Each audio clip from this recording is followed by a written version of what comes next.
I'm just getting my tea.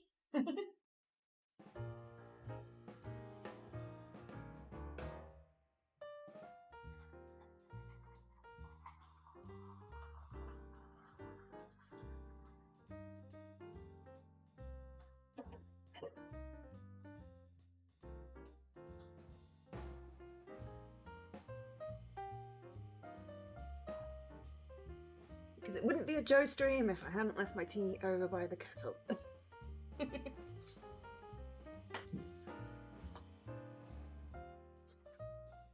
Right, tea obtained. Got my blankie. Got my tweet. And when the devs retweet, makes me happy. But yes, we are back with the amazing arcade spirits and story time. Viv Ja.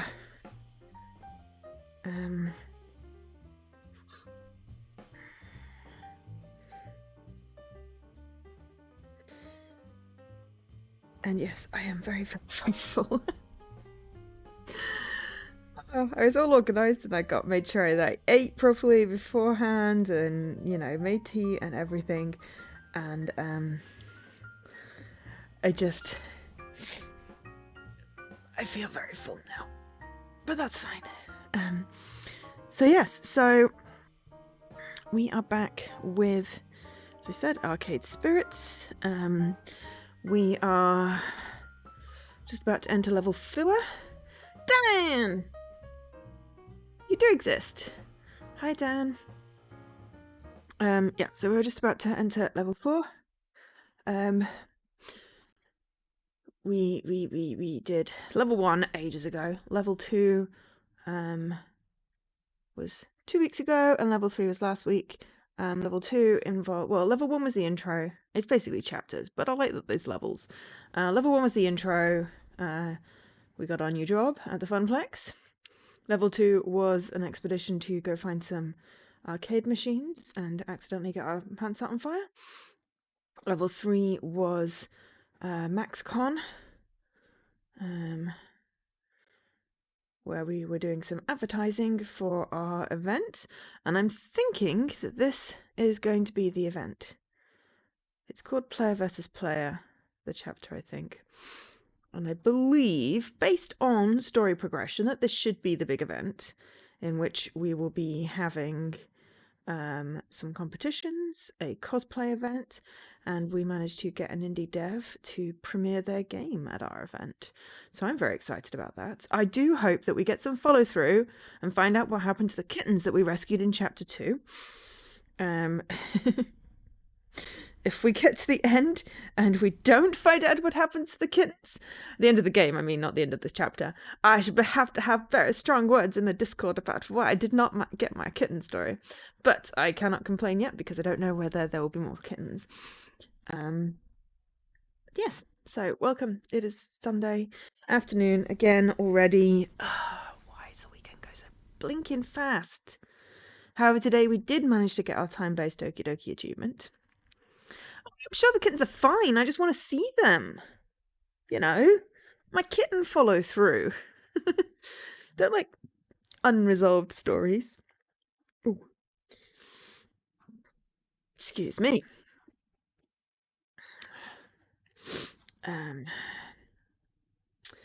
So yeah, I was in the middle of a thought. I don't know what that thought was.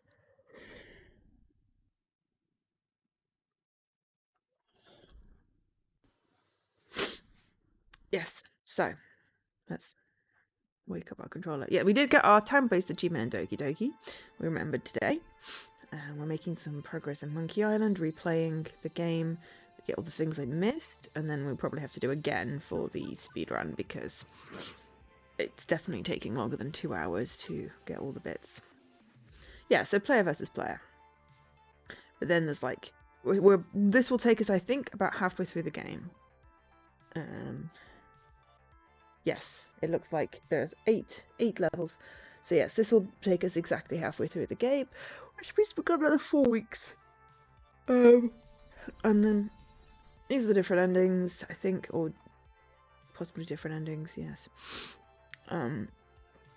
Bad ends, good ends, and then there's 2 which are related to the other 2 games that we could have picked up, which I have a save file, so if I ever needed to for a random to-do list, go back and get those quickly, I can, because I'll want to play some of this and get different endings, different romances and stuff in my own time after we've done the stream. We will basically do one playthrough on the stream, just to get more people aware of Arcade Spirits. But there are multiple ways to play this game, with different bits of story that you can focus on.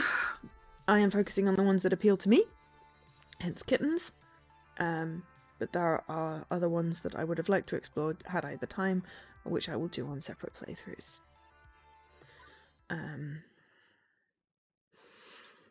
And then we will, I don't know, have a break and do another episode of Phoenix Wright. I don't know, Phoenix Wright gets higher YouTube views, but I feel like it's less involved when I'm narrating it. And it's also long. So yeah, level 4, player versus player. So I'm not sure whether people are, you know, interested in it. I seem to yawn more while I'm doing it, which is also annoying. Though apparently I just like yawning when I sit down to stream. It feels terribly rude, and I can only but apologise. So let's do a quick reflection on where we are. We are really good friends with Naomi. We have also been spending time with Ashley and Queen Bee. We finally got to spend some time with Teo. We've totally been ignoring Percy and Gavin. We are in level 4 and our score is 11,600. No clue whether that is good, bad, average, etc. But it's amusing that we have a score. I made Milo yawn! Oh no! Or maybe Milo's yawning and then that's like telepathically telling me I need to yawn. So we are working on our empathy. We are no longer the most basic. We are the most empathetic, and we have some rational thoughts in there. I can't remember exactly. I think it's rational as the red star, and then there's like balanced or possibly something to do with justice, and then humor is the smiley face. We're not so good at that, obviously. But the first one introduced. Oh, sorry. It's not the game. I do this regardless every time I sit down to stream, whatever I'm streaming. Except for Power Wash. I did not yawn. I don't remember yawning as much yesterday. Maybe it's the sound of the water. Maybe we need to put ASMR every time we stream to stop me yawning.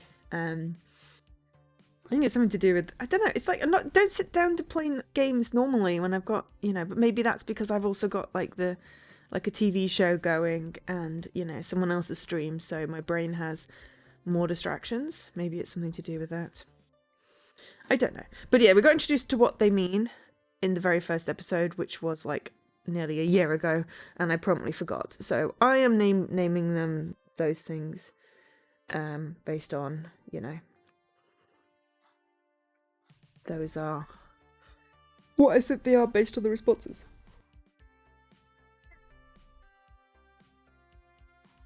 Maybe that I will actually remember to go back and look at it from the first video. I don't know. But yeah, so we may have an interlude after we finish this game and do some Phoenix Wright or do some other visual novels. But we will be picking up with the new challenges, which is Arcade Spirits 2. It's a standalone in the same universe, not a direct sequel, but if you load the game up with a save game that you've already finished on this, which is why mine didn't have a save game loaded because I hadn't finished this before I started that one, then you get some extra, like, backstory, I think. I will have to do that at some point. Okay, this is getting really annoying. Can we not yawn? Especially when I'm trying to talk. I'd appreciate not yawning when I am trying to say words, because otherwise the words keep on getting interrupted with a yawn.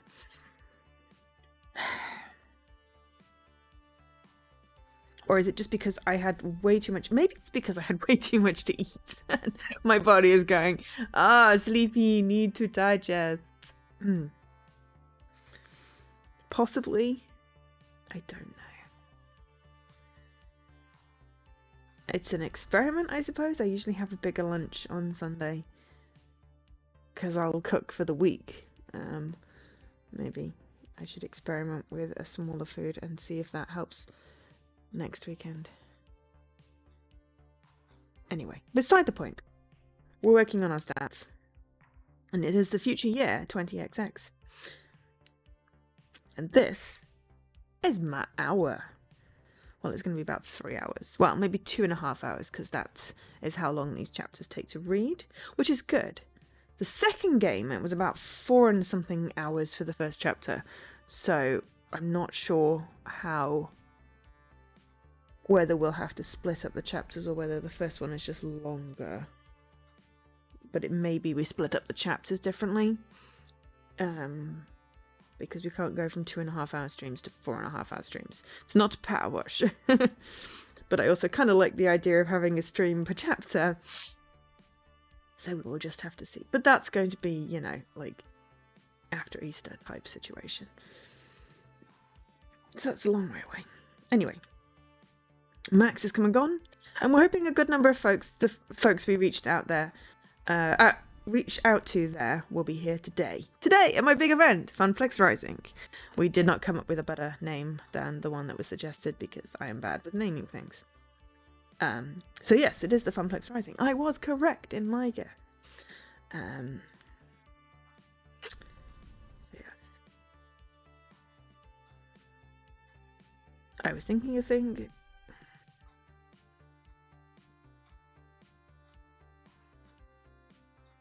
No, it's gone. Funplex Rising. This is a make or break moment for me. My chance to put the Funplex on the map. My chance to make something of this job more of this job than a 9-to-5 vacuuming the carpet and looking for missing ski balls. My chance to prove to myself that I can do this. Everyone's counting on me to bring in the customers and keep them coming back for more. Without that, we're constantly at the risk of the Funplex shutting down. So, no pressure or anything. Penguin there, baby! Oh, it's the break room. Not seen this one since episode 1, since level 1, chapter 1. Yeah. I suppose what I could do with Phoenix Wright. Sorry, I'm just getting distracted working through ideas because I've got a couple of them come up on my random to-do list. What I could do is keep my save game from where we got up to on the streams, blitz through, get the rest of the achievements, then see if people are interested in watching story, because it's basically you get the achievement at the end of the chapter, so that's not needed to be on stream. I can just say bleep bloop. Then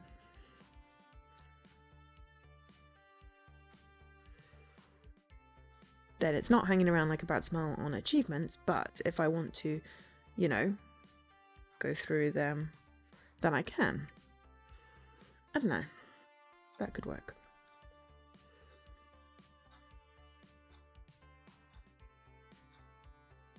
But I really do want to play this and then the Arcade Spirits New Challenges. What I am very tempted to do is when we finish this and got the ending we want, is load up new challenges and replay chapter 1 importing my save game.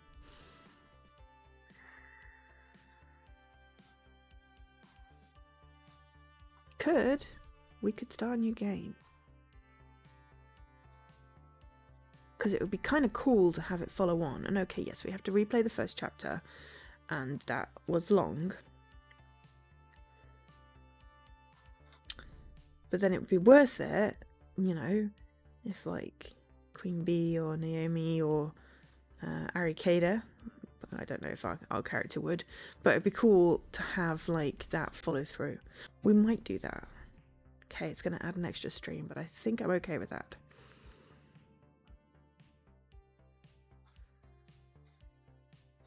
I think I'm okay with that. I think that would work because I kind of want to see how it links in. And then it would be interesting to sort of compare the chapter 1 twice, one having, you know, imported the previous game and one having not.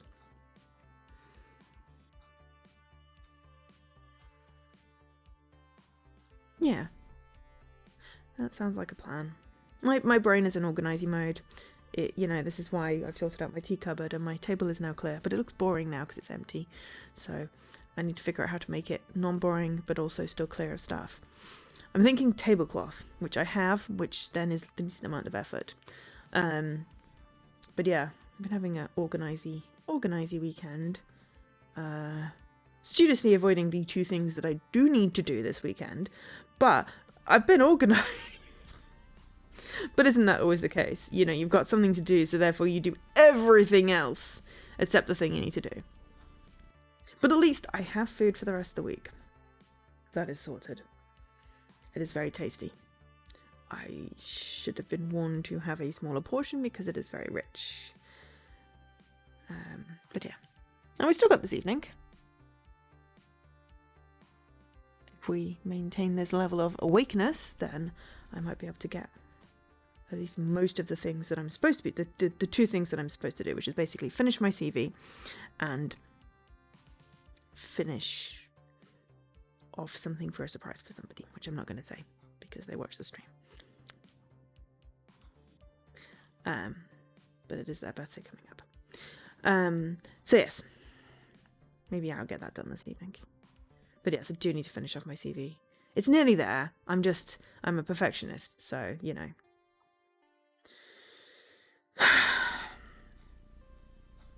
Need to be less of a perfectionist.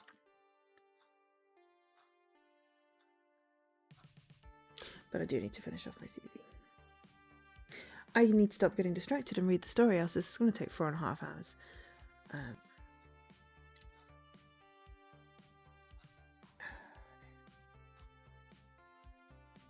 No, we want to find out what happens. Okay, here I am, psyching myself up, watching the clock. Yes, this game is amazing. I am just majorly distracted. The reason I am being penguin. Also, you said that like, oh no, you just said that. That's okay. Cool. I was like, penguin there, baby. Yeah, it's just, yeah. It got me redundant from my job, and I'm looking for a new job, which is why I need to update my CV. It's very, very sad because I love my job. But unfortunately, it needed to happen so that the company didn't fold. So yeah. But I also had a really great chat on Friday with another company, unexpectedly, which made me feel great about myself because the guy was like, yeah, 2 people gave me your CV and said that recommended that I talk to you. And I'm like, okay, I'm just sitting here blushing, though I don't blush. But yeah, it was like, this is great to go into the weekend and make me really productive, which I have been, just not with the 2 things I needed to do. Everything else is great. Got everything else done. But yeah, so that really buoyed me up, which is really good. So yeah, I'm really excited about that. I'm going to get overexcited and then I'm going to be disappointed, I'm sure, if it doesn't work out. But it was a really good boost into the weekend. But yeah, my brain is very much thinking about 1,000,001 things right now. And what I really want to do is read this chapter because I want to find out how the event goes. And I'm not going to find out how the event goes if I keep getting distracted. But anyway, there's a little mini update on me. Hopefully everyone else is having an amazing weekend and feeling good about themselves. I would like to be able to spread the joy a little bit. And hopefully we can just get engrossed in the story and the stream will disappear like it did yesterday. Because yesterday it was suddenly 6 o'clock and I'm like, oh, I just finished cleaning the fire station and the stream's over. That's kind of sad. But if I'd have started anything else, it would have been another, probably 2 hours because that game eats your time. But, you know, the time goes quite fast when I'm reading this. Comparatively to Phoenix Wright, I don't know. I'm really in two minds. I love Phoenix Wright. I have played it lots. And maybe that's the problem. The pacing is just not quite right. Whereas this story, the pacing is great because each chapter is like 2.5 hours minus blather. Which is kind of perfect if you read all the text, obviously. If you are playing it through and not reading it out loud, but reading it in your head, then I'm sure it'd be quicker. But then there's like, well, I think you can romance each of these 6 people and no one, which we're going through because we are, you know, a race. We want to have our playthrough, and our playthrough, we want to be friends with everyone if we can, but no romance because, But friends, I like friends. I like friends. So yeah, right. Come on. Here I am, psyching myself up, watching the clock. Once the little hand hits the 10 and the big hand hits the 12, so 10 o'clock. Funplex Rising is go! I don't want to be nervous. I don't want to be freaking out like I was at Max. I want to face this with absolute confidence. But, well, sadly, I'm me and not someone else, and those old instincts to assume that everything will go wrong, yeah, those feelings are still hanging on. You know me! Almost time to go. You ready? No? Yes? You know what? Let's go with yes, even if it's a no. Relax. I don't know if it's talking, because I turned my TV down earlier. Oh no, it's just the music. Sorry, I didn't want to be talking over the character talking, and I suddenly realised the character might be talking, but no, I turned it down because I was getting annoyed by the Monkey Island music. Also, they've added like 7 more pages of trivia cards. So there's more ones that I can get wrong, but it means that it's a lot easier to get to 100. But yeah. But yes, how are you, Dan? I thought you were off somewhere, but that may be not quite yet. All I could remember is that you said you were back on the 16th, but I don't remember if you said when you were going. So yes, and hopefully Milo is doing good. You're off tomorrow. Okay, fine. Right. Yes. 3 nights away. Are you taking Milo? You've got to be with your best bud on Valentine's Day.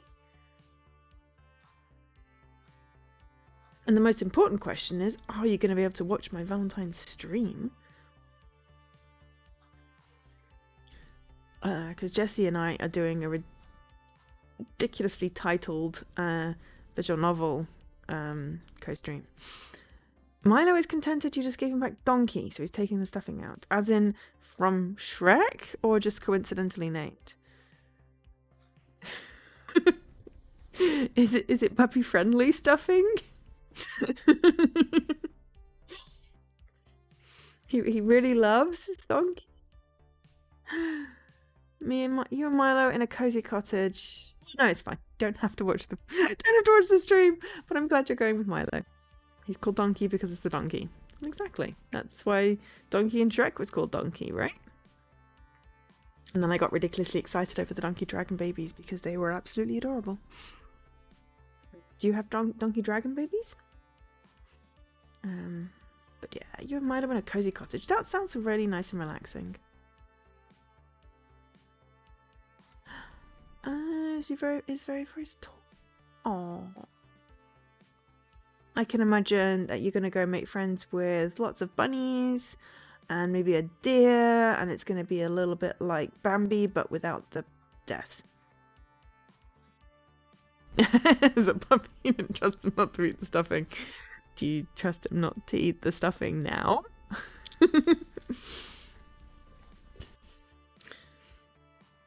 Oh, he just pulls it out and you pick it. Okay, fair enough. You could, like, fix it so it doesn't molt stuffing. Or does he just pull the head off again?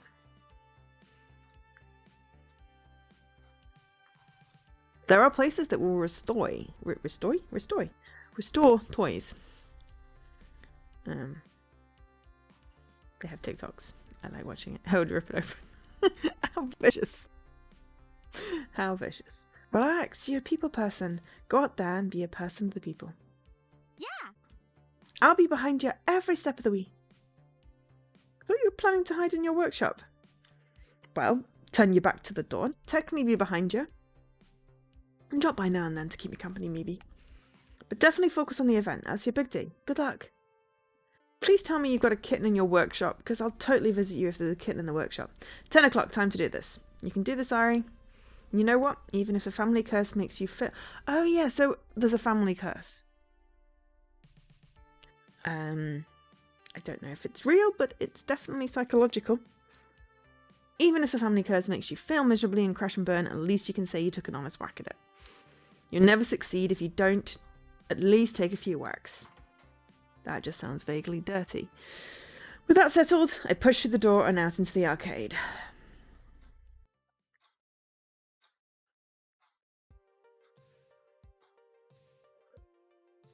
So, we've got the skee ball at the back, we've got the claw machine, there's the Fist of Discomfort, jewel place, and Moopy, that's the one that Percy bought. Moopy, I think it was a high school contest. And then various other arcade machines that are not all the same dimensions and clumped together, and that just makes my aesthetic sense go, it don't look right. Anyway, let's be honest. We'll probably get maybe a dozen randos anyway, no big deal, right? And that is not a dozen randos. That is considerably more than a dozen randos. Wait, why am I panicking? This is a good problem to have. We wanted a big crowd for the event. Okay, it's more folks to wrangle, but I can do this. I can do this. I step out in front. Look, I've got I haven't got my purple sweater on. My purple sweater is in the wash because I got food down it. So I've got my sick kid sweater on. But I do have a purple sweater that sort of looks like that, and a purple shirt, which has got an Assassin's Creed logo on. And my hair is not quite as cool as that. Slightly more grey, slightly less styled. I probably want to dye it red again for a new job, because that makes me feel good about myself. I step out in front of the crowd, waving for attention. Hey everyone! Briefly, I look down to make sure I'm wearing pants, unlike my nightmares about public speaking. Welcome everyone to Funplex Rising at Francine's Arcade Funplex. We've got some awesome things in store for you today. I'll go over the basics and then we can get this party started. First, the token machines will be spitting out extra tokens when you buy $5 or more of them, so make the most of it. Second, the Fist of Discomfort tournament. We're streaming it live on Queen Bee's channel. Sign-ups are at the prize desk. See the giant pink flamingo, Ashley, for details. Third, a high score contest for nearly every other game in the arcade. Register your three-letter initials with Gavin at the desk to join in. Whoever holds the top score at the end of the day gets a trophy and tokens. We're planning a monthly high score challenge leaderboard, so let's get that started. Fourth, for those of you participating in the cosplay contest, your outfit looks amazing. Not just great, amazing. And check in with Ashley about the details. Fifth, you want AAA. I mean, sure, because Dan starts with an A. I mean, I know Albino does, but you're not Albino anymore. I would probably be ASK or would JLC?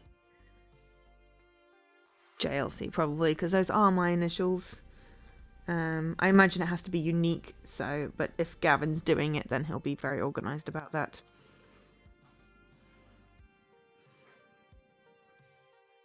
JOC also works.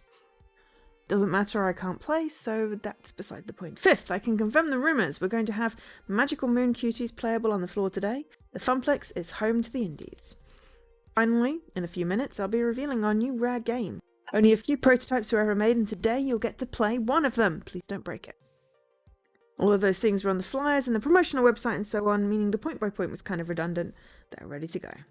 But I should pump up the crowd a bit, get them excited. Can't half-ass this either. Warning. Intense identity situation detected. Okay. Right, so because these are my top thingies, I get to pick those And I can't pick these. So maybe this is slightly more reckless. We are gamers, this is our hour, this is your challenge. This is the empathetic, this is the funny, maybe this is the more balanced. Time has come to prove that saving the princess is a worthwhile career path. Why can't sometimes we just save the prince? Or have the princess save herself? I'm just gonna strain her out my tea so I can actually drink it. And you're gonna get a big-headed Joe while Annie rescue it from behind the camera.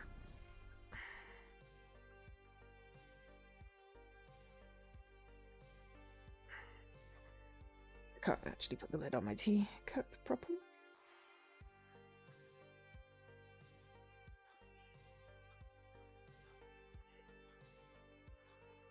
But yeah. What game have you moved on to play at the moment, Dan? I saw you'd finished Broken Age. Nice.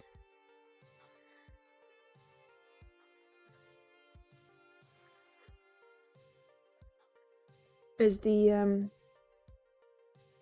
walkthrough on TA good then?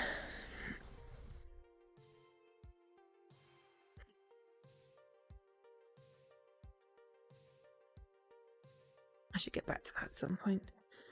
Again, because I need another completion.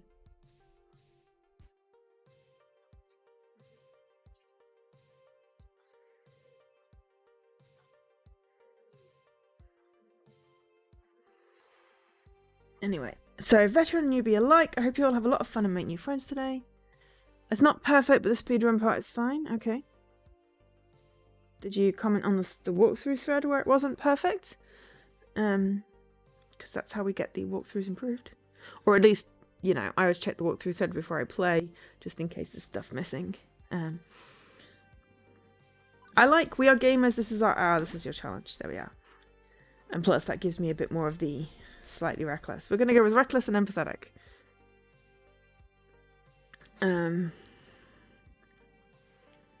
But anyway, today the Funplex is your battleground. Here you'll find plenty of fiery hoops of death to jump through to prove your mettle. Arcades are places where gamer skills are forged. Whether you're new to all of this or a veteran, you're walking out of here today a stronger gamer, I promise you that. And whether you're a Fist of Discomfort challenger or a retro scoremaster, we're ready to provide you a challenge where you can prove your worth. Now rise up and let's show the world what we're made of. This is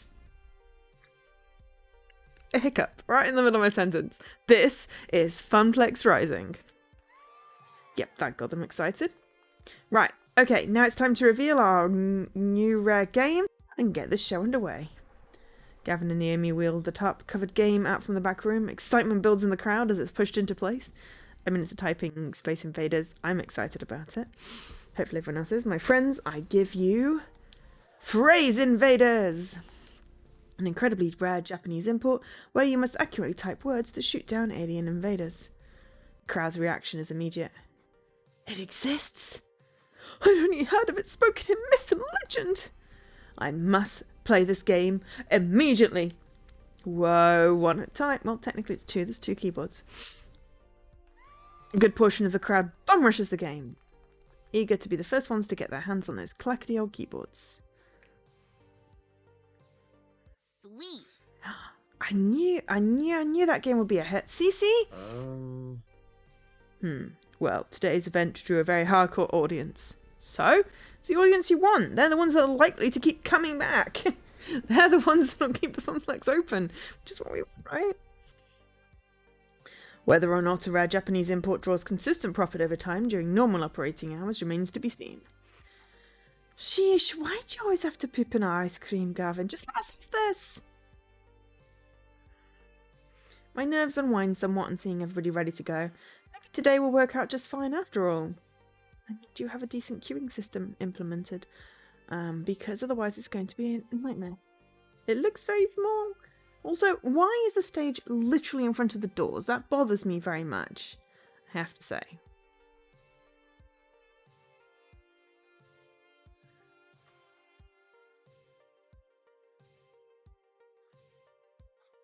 Yeah, that's Fast Cars 5. I remember because we'd done the first two chapters of the two games quite close together. It was nice because like the you could see like the sequels of the games because it's set in time afterwards. Like Fist of Discomfort was also there. It was nice to see that continuity. So I think probably what I need to do is, redo the first chapter with an import of this game that when we finish it with our friends. And that sort of thing. Just because, I'm already having problems remembering. Well, I don't remember. It's not that I don't remember details from the first chapter of this one, but I remember the first chapter. The other one is quite involved and had like the rules of the game that you play in it, so it's probably better to redo that. Whereas this one was like, okay, so we got Iris, we got this job. It explained what the little colours and icons were, but nothing major that I couldn't remember to continue, whereas there was a lot happening in the other one, so it would be good to redo that. I think I've decided.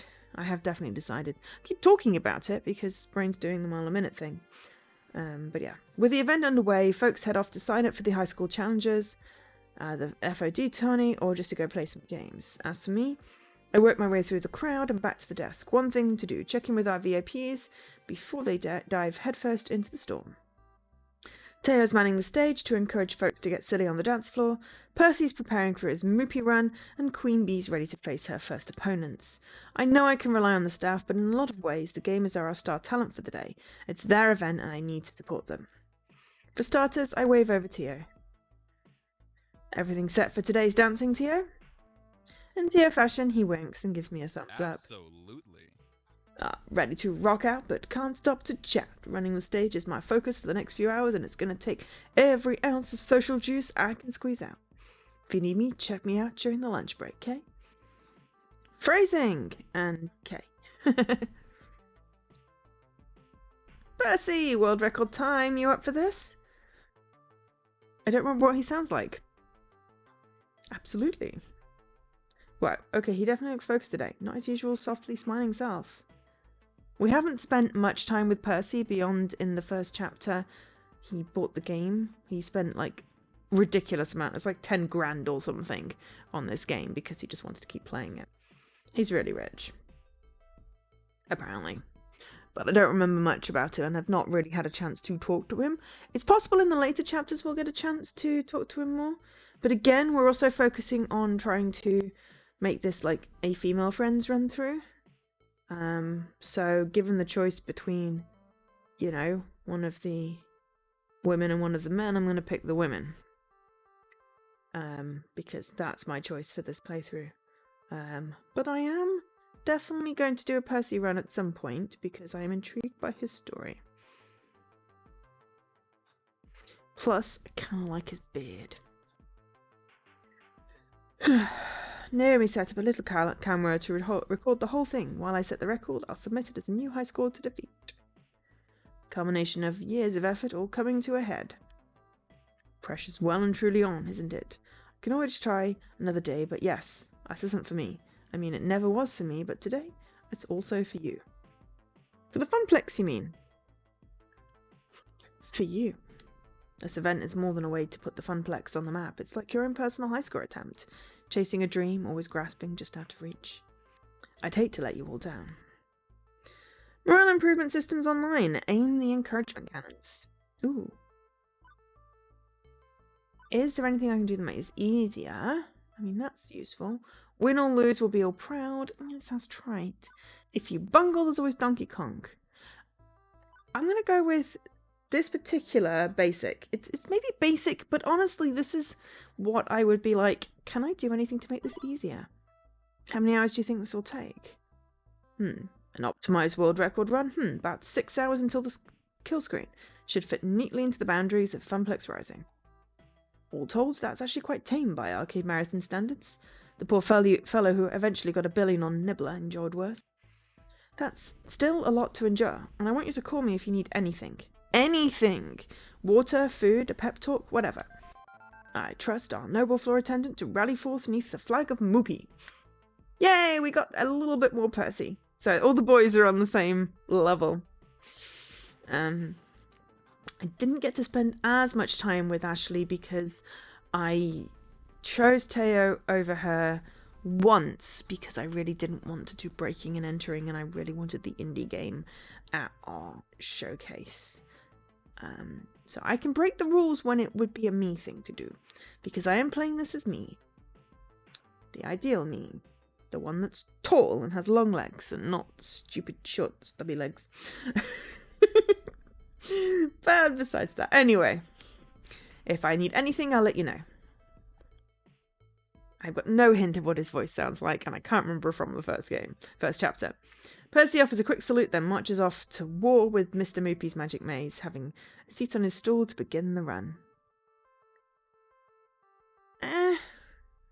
Makes it hard to get clothes.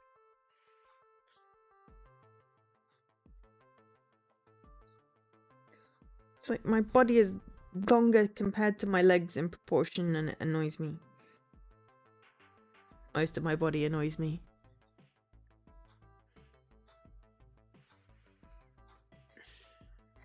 If I were 2 inches shorter and my legs were the same length, it would work. But I'm more or less the same height as my mum, and when we're sitting down, I am very much taller because my body is longer, not my legs, and she has way longer legs. But anyway. So, I'm just going to complain about my weird stubby legs, and yes.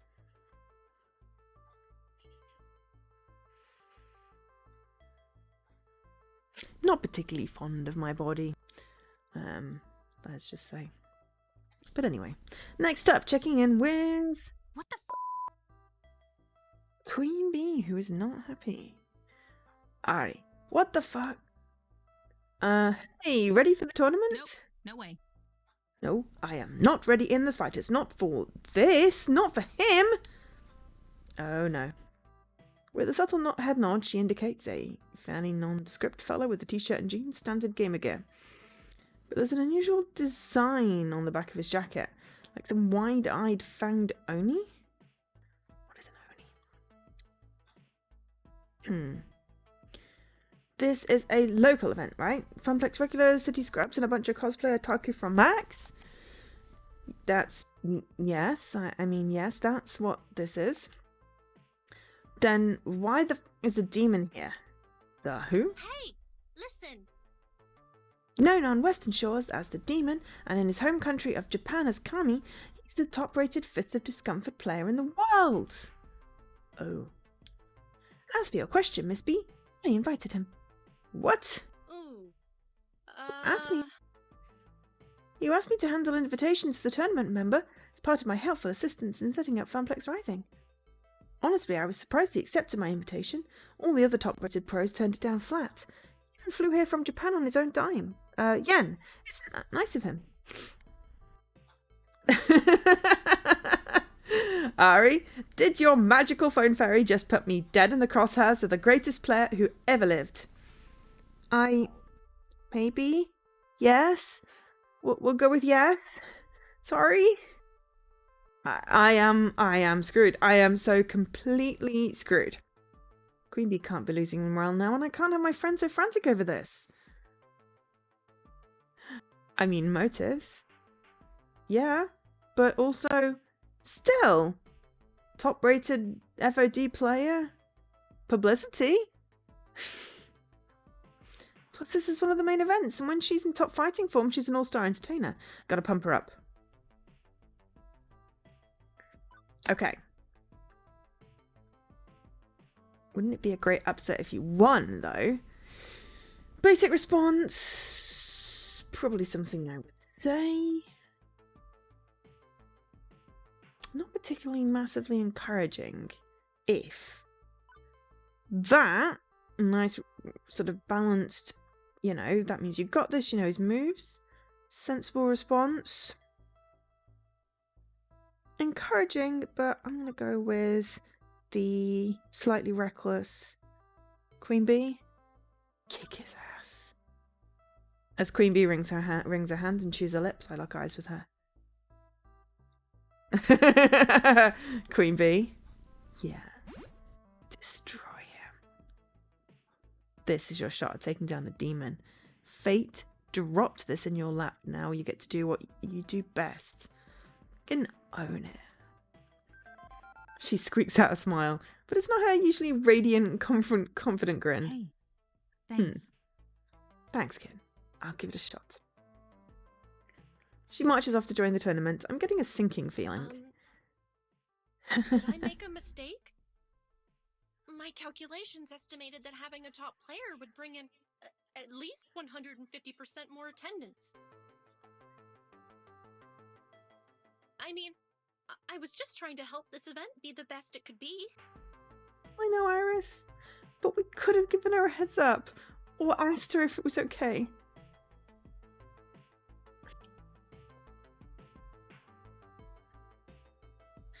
You did fine, Iris, don't worry about it. I asked you to invite star players that hype the event to the moon, and that's what you did. And even if the demon beats Queen Bee, well, the Funplex wins. Even so, I feel kind of bad. But it's good that I feel bad, right? That I'm not making a purely quantitative analysis of the situation. Yes, it's very human of you. Humans are rarely purely quantitative. Exactly. That, oddly enough, cheers her up a bit. Right, that's everyone squared away. Okay, so a little bit of Queen Bee. Boosted a little bit of Percy. Teo was fine, didn't want talking to you right now. Got a little bit more of my reckless, irrational star. I like that. Trying to be a little bit me, a little bit more than me. A little bit who I'd like to be if I had the courage. Everyone's squared away. For the next few hours, it's floor attendant Ari on duty, making sure Funplex Rising soars like an eagle rather than like a turkey. Soar like an eagle into the future. Time keeps on dripping, dripping into the future. Why I've combined those two songs together, I don't know, but hey, there we go. By and large, the event runs itself, or rather Teo, Ashley, Gavin and Naomi keep it rolling. My job is to troubleshoot. And boy howdy is there trouble to shoot. Okay. What are we troubleshooting? 1 hour in and we've got problems. Even if they aren't major ones, I don't even want minor problems to mess up this event. Not even one glass of spilled milk. Ew, especially not spilled milk. No, oh, that will smell horrible. My stress level is so high I might start bawling at the sight of it. Ari, can I be of assistance? I'd like to make things up to you after that invitation snafu. Currently, I'm detecting 3 problems for you to solve. Someone beating up a cabinet, a player loudly cursing at a game, and a crowd mulling around the vending machines. Okay. As floor attendant and event manager, it's my duty to make things right. The crowd's already on edge from all the high-stakes competition. Where do I start, though? Can't have people punching the cabinets. I'm going to go with that is a big plus. We don't want it to break. This game is busy smacking the side of a wild racer cabinet. The fake plastic motorcycle handles on front of the game rattle each time. He does not look happy. No, no, no, this can't be happening. Sir, you're not allowed to hit the games. Plus, if Naomi saw this, he'd be as good as excommunicated. Oh, you're that person I got mad at when the fat dude wouldn't stop playing Moopy, right? Sorry, I've got anger issues. I'm trying to work on them, but would you just look at this of all the rotten luck? I got the top lap score. I did it, and now the game's frozen right after crossing the finish line. Honestly, I am not surprised. Wild Racer is one of our problematic games. Our most problematic games. Considering constantly freezing or going splat, Naomi fixes it at least once a week. It was made in the early 20.0x's with janky low polys and low production values as a whole. I'm sorry for hitting the game, I guess that was pretty stupid of me, but is there anything you can do to help me keep my score? I've got a real shot at winning this one. This guy rubs me the wrong way, but he seems sincere in his apology, and he's a paying customer today, despite claiming he'd leave forever, so I should keep that ball rolling. Okay, let's see. I'm going to see if Iris can do anything. And this is a long shot, but Iris, is there anything you can do here? Oh, I know. A challenge! Don't worry, Iris is on the case. Meanwhile, please enjoy this recorded music.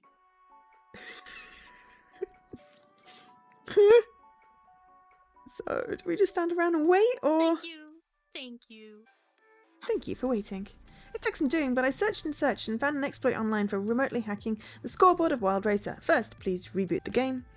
With a shrug, I go through the unplug and replug routine. After it boots, of course it's lost the score. Hacking through the game's built-in Wi-Fi. Now, the screen flickers and the player's time now appears at the top of the leaderboard. Whoa, amazing! Hey, seriously, I owe you, and your magic phone, I guess. Right, now I'm on to the next game to conquer. Okay. Right, I'm going to send Naomi a fan-made firmware update which closes the exploit. I doubt anyone would actually take the time to hack the Funplex's game, but better safe than sorry. Right, got it. Thanks, Iris, you've been a great help. Good way to defuse the situation. You know, we saw the score. We could verify it, and the game freezing, that's really frustrating.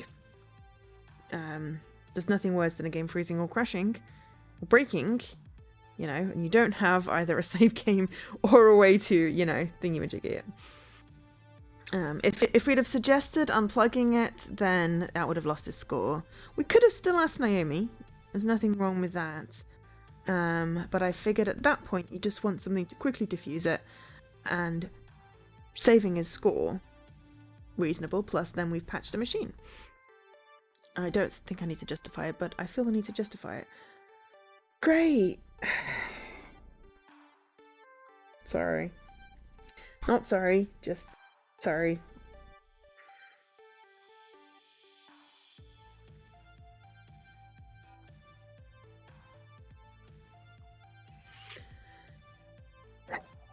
Deep breath.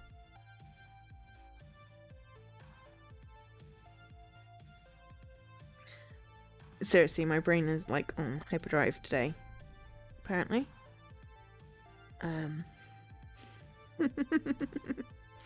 It's fine, it's fine. Anyway, better safe than sorry. Hooray, what should we tackle next? Okay. Sharks are circling the snack machines. I'm thinking swearing, because that could escalate. I'm sure Gavin will deal with the snacks. Of all the immature little stunts to pull, that mother... Whoa, settle down. Fortunately for me, the gamer recognised me immediately thanks to my speech earlier, and also fortunately for me, she calms down considerably too. Sorry, glad you're here, I need your help. I mean, just look at this! Curiously, I take a look at the currently top score on Cuba, which is registered to the initials ASS. Can you believe it? Someone beat my top score, then put in joke initials just to ruin my day. I know exactly who did it too. Steve, that son of a bit. He's always pulling shit like this just to mess with me. Hey, there he is. Steve, get your ASS over here. Oh, God. Steve glances over and with a bemused smirk strolls on over to join us. Joy, somewhat wrong. Oh, great. It's Swearing Joey, which looks like Swearing Joe! Exclamation point. Oh, best get rid of the sharks. They don't belong. I know, but we can only pick 2 out of the 3 to solve. So I figure, you know, sharks circling snack machines just means that, you know, there's possibly running out, and Gavin can take care of that. He always takes care of the remaining one that we don't, or Ashley does. For me, I prioritise ones that could potentially cause riots, and I'm hoping that the snack machine doesn't come in to cause that, because, you know, I can only deal with 2 of the 3 based off what we did in the first chapter, which was we could only deal with 2 of the 3. So we dealt with someone who'd stolen someone's tokens and also someone swearing. There's a lot of swearing in this game. But yes, of course something's wrong. You stole my high score. Well, I mean, if he beat it fair and square, he's not stealing. He's not going to win if he's not registered his initials, and would Gavin have let him register S as an initial? Did I? Oh, hey, look at that. Guess I did. Sucks to be you, huh, Joy? And your initials are? Because I know for a fact Gavin wouldn't have let you register C for the high score competition as ASS. So, I played a little joke. So what? I stole my score up there. I'm taking home that trophy tonight. Urge to kill rising, must control Fist of Death. I'm going to go with disqualified because he didn't. They said they had to register the initials, so I'm going to go with you're disqualified. Yeah, sorry, no. You want the trophy? Use your real initials. I'm disqualifying that score. Joy's score counts. Joy's score stands as the current winner. Smart decision making. I'll text Gavin to tell him to keep Joy's score on top. Why, this is an outrage. You don't see Deco Palace treating customers this way. Thank you. And Mum, please keep the cursing down. I know it's mostly hardcore gamers here today, but we do have some kids around. Yeah, I know. I'm sorry, it's just that Steve gets me so mad. He gets right under my skin, you know. I'll keep it to myself from now and appreciate the help. Yeah, we don't want assholes. And we had the rules. They knew the rules. If he didn't follow the rules, then he don't get to win.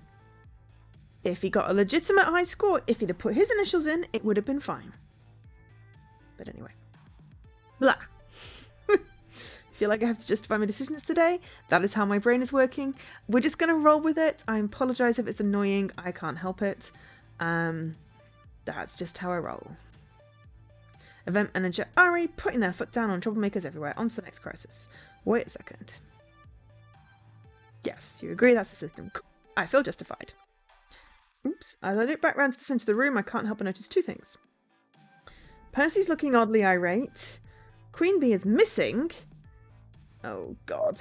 My instincts say I should tend to our VIPs first and foremost. I don't think I can cover both of them in time, but I could help at least one of them. I mean, yeah. Oh, I mean, we said Percy that we would help. Whatever he needed, let us know. If he's looking uncomfortable, that's not good. But Queen Bee missing is a bigger problem.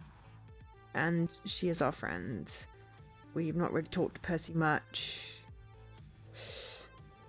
Even if it leads the last of those crowd problems twisting in the wind, I don't know, this is triage. Where should I focus? Okay, Queen Bee might be freaking out, see to her. Percy isn't looking great, he may need help. Oh! We could totally ignore them both and go deal with the snack machines. I've got to go for Queen Bee. We're approaching lunchtime, so maybe she's off getting food, but I'm not so sure. The Queen Bee I know would be watching the tournament pool, studying her opponent. Heck, I've seen her pack protein bars for a quick lunch rather than walk away from physical discomfort. I decide to check in with Gavin, who has an eagle's eye view of the entire event from his perch at the prize desk. Hey Gavin, I was wondering where... She's in the employee break room. Where Queen Bee... Okay, I'm honestly kind of surprised you let her in there. It's crowded in here, and one less anxiety-riddled gamer in the mix is probably healthier for the event as a whole. But excuse me, I've got scores to tally, best of luck. Okay, I guess that answers that. Weaving through the crowd, I make my way to the employee X's... I scratched out the apostrophe last week. Yes, because it's employees only. It's not employees. The only doesn't belong to the employees. Oh god. The worst thing is, like, you know, I know where the apostrophes belong, and the amount of times that I've put an apostrophe in and it shouldn't be there, like in a tweet or in a thing, and I'm just like, oh, I'm making my own head hurt. And I can't even complain because it's me doing it. But for some reason, I always want to put apostrophe S in things. Oh, and a commit message. Oh, that's the worst, because then it's like, do I take the time to rewrite and force push the commit message? Or do I just leave it and be like, ashamed? It's fine, no one else notices, just me. Anyway, employees only door. What if there was an X in there? Penguin there, baby! Sure enough, Queen Bee's here, thumbing through her social media feeds. Hey, QB! Oh, hey, kid. So... what's up? Oh, not much, really. Just wondering what I'm gonna do after L7 boots me from the team. Oh no, well I will never live this down. Dan notices my errant apostrophes. Just don't judge me for them. Please. I lose all my subscribers. Oh god. We need to kick her confidence into hyperdrive. And I'm lying downtrodden in the esports gutter begging for tokens. So, not much, really. Okay, I get that you feel the need to hustle 24/7 and that the pressure's on. You're constantly being evaluated and judged and put into the magnifying glass. Is this meant to be comforting? My point is, I didn't forget what you told me before. But isn't this different? You're up against the best player in the world. Who would expect you to win that fight? Oi, motivating, please. One loss, that loss in particular, can't ruin you. Queen Bee sighs, locking her phone for now and tucking it away, her face still wrought with trepidation. Oh. Sorry. I'm a big vocab fan, and I love it when visual novels use beautiful words and just wrought with trepidation. It's just such a tasty phrase. I get really excited when when visual novels use really cool words and I get to read them. I get frissons. We've had some really good buttes of phrases in visual novels before. But anyway, look, kid. It's complicated. There's things about L7 that I don't talk about. Some really fucked up things. It's not just the pressure to perform, it's the pressure to perform perfectly at every second of my career. It's expectations beyond the norm, beyond what anyone else on my team has to deal with. Yeah, it's the pressure of being a woman in a male-dominated area. I am well aware of that pressure. Simply put, I'm a woman in esports. That is what changes everything. Okay. Aren't we all equal in gaming? It's just button tapping? Well, that's very dismissive. And I mean, basic. That's just plain rude. What, are they making sexist jokes about fixing them sandwich? That's very dismissive. I'm going to go definitely with the empathetic one on this. I'm sorry to hear someone giving you trouble specifically. Can I beat them up for you? Because violence is always the answer. No, it's really not. But I'm protective of my friends. And those are the two answers. Really trivialize and dismiss what people are going through. But if you are playing as, someone who can pull off the humour, I can't pull off the humour, so I'm probably not going to make the humour jokes. Though I figure there's probably a whole personality traits and friendship levels to do the romance thing, so there will be some people that appreciate the humour, but I just can't pull it off, so I'm not going to try. But I do know that the developers and the writers for this game are very conscious about the words that they use. So me reading stuff into it is also probably not fair. Yeah. They're making a third game at the moment. It's not Arcade Spirits 3, sadly, but it is something with sort of, the same gorgeous art style and the same sort of political commentary. I say political. Culturally and socially relevant. Yeah, because I hate saying political. It's like my identity is not political. Culturally and socially relevant commentary. And, they are very conscious of wanting to be sensitive about issues. So, I should not read stuff into things, but if I said these things, then that would be how people would interpret me saying them because I can't do the nuance. I miss the nuance out of a thing. So I'm going with empathetic. And as I said, I'm over-explaining stuff today. Well, I'm just explaining stuff today. I'm overthinking. But no, I'm not really overthinking because I think this much all the time. So it's just thinking for me is how my brain works. But apparently I've also got to have the commentary today rather than just having it inside my head. Best to get it out now on stream than, in an interview where it would be possibly problematic. At least if someone didn't know me. Nah!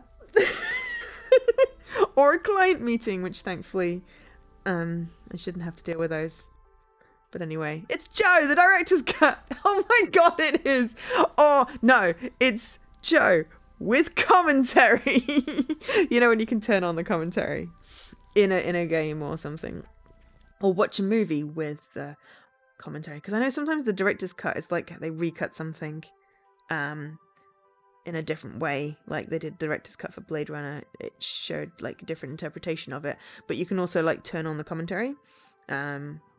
in Dr. Horrible, they have commentary, the musical, which is just amazing. But yeah, so it's Joe, the director's cut with commentary, so it's even more than that. Anyway, we're going with, sorry to hear that. Is someone giving you trouble? Can I beat them up? Please, can I beat them up? I'm sorry. I'm so sorry. Listen, if someone on your team is making your life miserable... What? No more misery than what I have to deal with on the daily from persistent internet trolls. I have to say, I am very glad that I am older lady on the internet. God, that makes me sound slightly weird. Well, I am weird. And not trying to do this, like me 20 years ago, where I would have probably had to deal with a whole bunch more trolls. Now I can have my little niche with my little group of peoples, and we can play silly games, and it's all good. But no one's expecting me to get my boobs out or, be absolutely perfect at shit. Prove myself. I've proved myself. I have many thoughts on these things. They don't always stay on the inside, apparently. I don't know how people deal with keeping all their thoughts on the inside. I just don't have room in my head for everything. It's got to come out. The shit I get from my team is way more subtle than that. But it stings way more than normal barb. I get that. It's like it's microaggressions. And it's like drops of water. Like water torture, but it's like drops of water in, and at some point, those drops will cause it to overflow. Like immigrants online. And now I'm going to wait. Possibly we will get a bot being banned. Or we may get a tick scream. Or we may not. I don't know. But it's always really cool because Edmagri is awesome. Not that you're not awesome, Dan. Just to say. Milo is of the Dan and the Milo is slightly more awesome because he's slightly more cute and fluffy. But I mean, are you insulted by that? Because he is yours. Unless you're wearing a tiger onesie, then you will also be cute and fluffy. You are quite fluffy as well. Well, that is fair enough. Do you need to do it? I need to do a shavy thing. Do you know why L7 signed me in the first place? Probably because you are a woman. I'm their mascot. The only lady on a male-dominated team. And probably the only black person as well. I was just so excited to be getting a pro contract in the first place that I didn't look any deeper. I really should have looked deeper. If I did, I would have noticed their history. She is epic, by the way. I mean... But she would have had to work 10 times harder than... 100 times harder than any of the other guys on the team. Just to... And probably doesn't even have their respect. And it sucks, because she's clearly awesome. She's clearly great at what she does. She's got the personality and the skills. But if people won't take her seriously, what's she supposed to do? Hopefully, if we follow this through, she could start her own, women's only team that kick all the men's butts. That would be awesome. Maybe there's another reason to restart new challenges with this save game when we're done. Would be, I'm fairly certain Queen Bee's in it. I vaguely remember hearing talk. Or I think there was talk of Fist of Discomfort and teams, and because we hadn't loaded in a save game, it didn't mention Queen Bee. It possibly could have, but either which way, I'm vaguely remembering that she might be in it. But also, it would be nice to have some follow through on that. And yeah. Women gamers hired and fired over the years always let go for performance issues. Performance issues, my ass. They have a rotating slot for the obligatory eye candy hire, and everyone knows it. And now I'm starting to hear rumblings about my performance. It's like I'm getting too old for them. And it's time to trade in for a younger, hotter esports star. So, quit and either join something more, start your own, but don't wait for them to do that. Quit and then tell the world why. Except that then she's going to come off sounding bitter. It's either she quits, it feels like she's been forced out, or she gets traded in, and then anything she tries to do, you can't win in these situations. And it's not like any of this is in writing. Oh no. They never say why it happens. It's to avoid the legal system, obviously. They blame the gamer every time. Poor performance. But it's as plain as the nose on your face. Please don't comment on my nose. It took me ages to like my nose.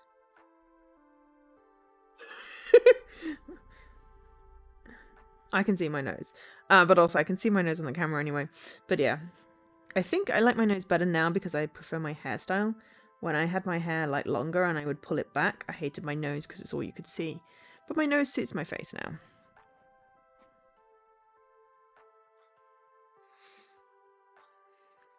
Anyway, instinctively I go cross-eyed trying to look at my own nose. Well, maybe not my nose. My nose is a sublime work of beauty crafted by the gods themselves. Yes, and it also really suits your face.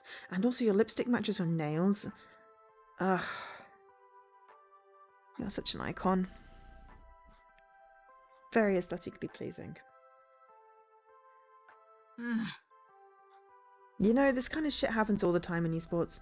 Montages and interviews are always focused on me being a woman and not my skills as a gamer. I mean, it's not just in esports, it's soaked into the entire gaming culture. Women, LGBT, QIA+, people of colour, minorities, people with disabilities. Basically, everyone who's not the industry's marketing target has to work extra hard to get where they want to be and get treated like shit along the way.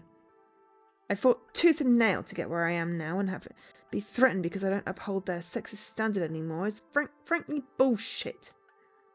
So it's there, and it's real, but tough to prove any real allegations. Closest things I've got to hard evidence is my win-loss rating. It's all steady and solid. No performance problems at all. Nope, no way. I don't lose. They can't drop the axe just yet, not until I make a mistake. And well, taking on the demon and getting destroyed in front of a live-streamed audience at a small event, an event I should be winning hands down, that's all they need to justify abandoning ship. Honestly, I'd have abandoned ship on this team ages ago, if not for the fact I rely on my team salary to live. Which is why gaming is a hobby for me and not my job. I like my hobby. That's why everything I earn on here goes to charity, because if I actually did start monetizing a hobby, then it would not become fun anymore. And it's taken several years of the 6 years I've been streaming to get to a place where I'm streaming for me.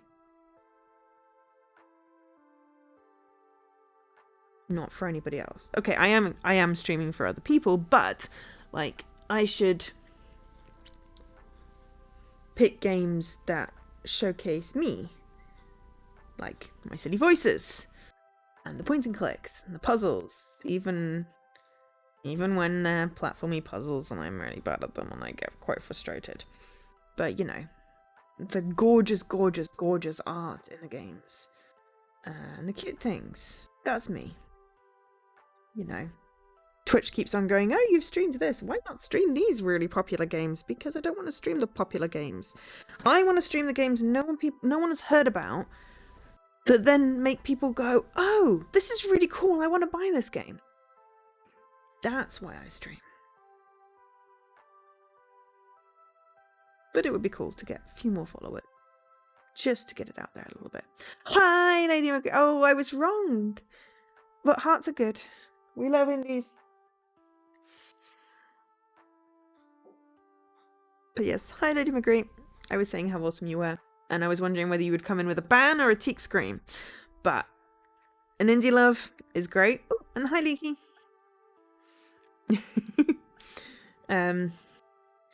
Today is Joe, the director's cut with commentary. Apparently my brain is doing its thinking on the outside today. So, yeah.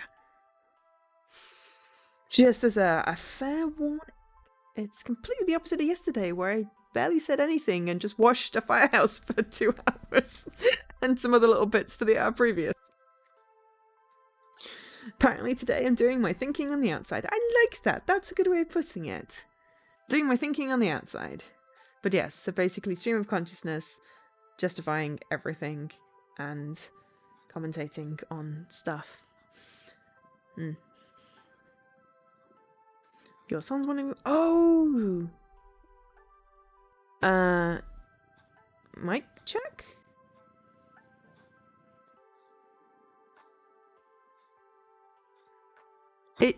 It should be working because I see the subtitles and I see the volume. I may be slightly peaking. I could probably turn down the gain a little. Oh no, sorry. Oh, but I'm sorry you're without one of your meds. That sucks. I know there's a lot of med shortages in the US. Which is not good, especially when you need them for your brain chemicals to be happy. But yeah, I don't know whether meds would help my particular brand of messed up brain chemicals. Cat check! Yes, yes. Definitely check on cats. Cats are awesome. I am very tempted to foster again, but it's just, this place isn't conducive really to having particularly young cats running around. So it's going to be when I move out of London, we work out something where we can have cats again. Because I really like cats. And figure something out where they're not going to be waking me up at 4 a.m. scratching on a mirror. Because it's like you have ghosts. But you know you don't have ghosts.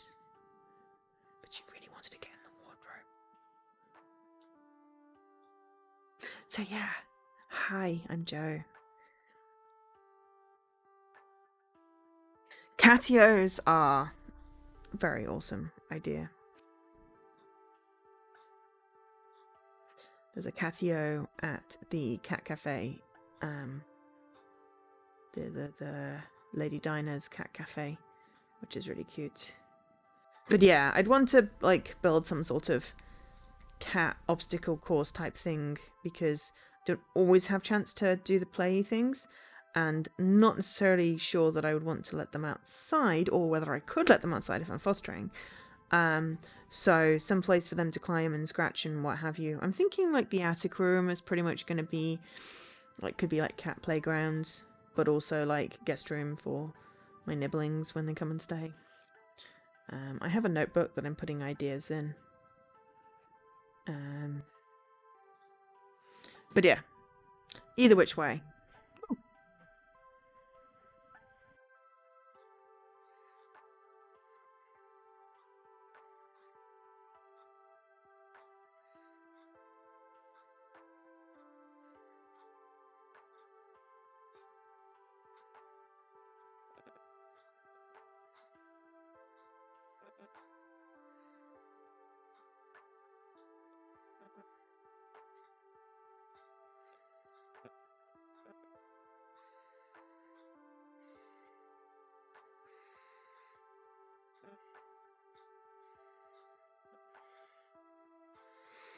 Sorry, just got a really, really long text message and it paused my brain.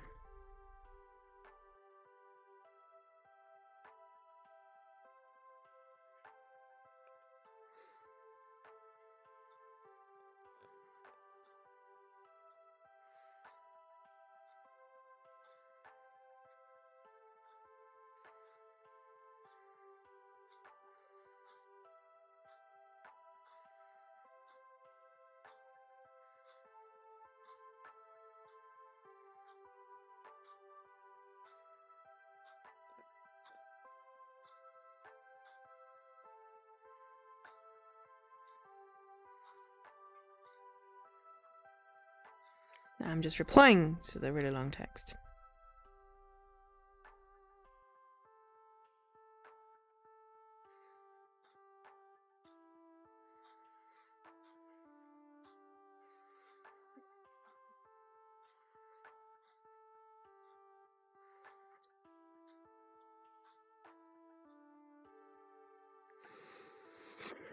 But yes, apparently my friend had a really involved 24 hours.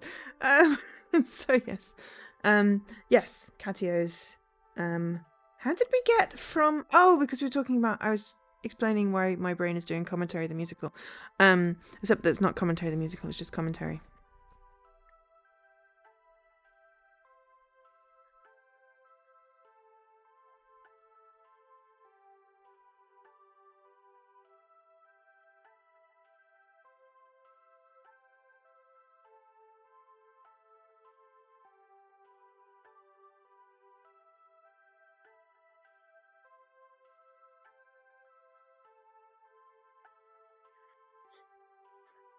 The uncommon commentary.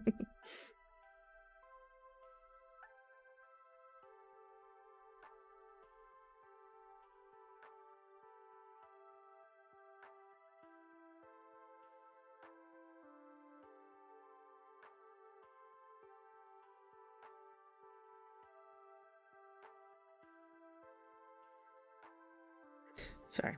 Right. Yes. I even had to put it with those L7 sponsored events at Deco's Palace. What a filthy pit of ego and aggression that place is. But yes, I hope you can get your meds sorted, Lady Magritte. Which was, I think, the origin of me talking about cats. This is what my brain does normally. It just does this on the inside, but apparently, you know, today it's decided it wants to do all this on the outside. Thinking on the outside, as I said. Anyway, but without this contract, I'd need a real job like an ordinary pleb. Screw that. I'm a gamer and this is my fucking dream. Oh yeah, I think I got sidetracked on the this is my hobby type thing. But anyway, we all empathise with Queen Bee.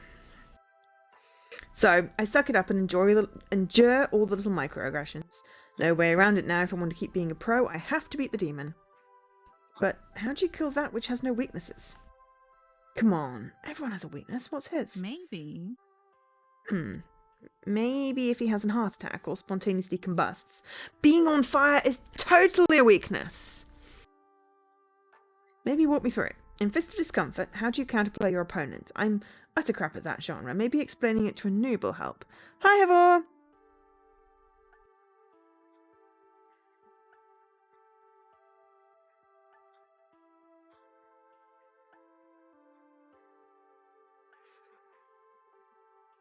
She pauses, trying to find out how to word it on a level that even a neophyte can handle. It's basically she's got a rubber duck here. This is what you do when you've got a bug in a program.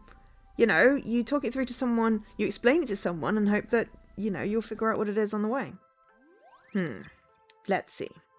Okay, so there's 3 playstyles in FOD.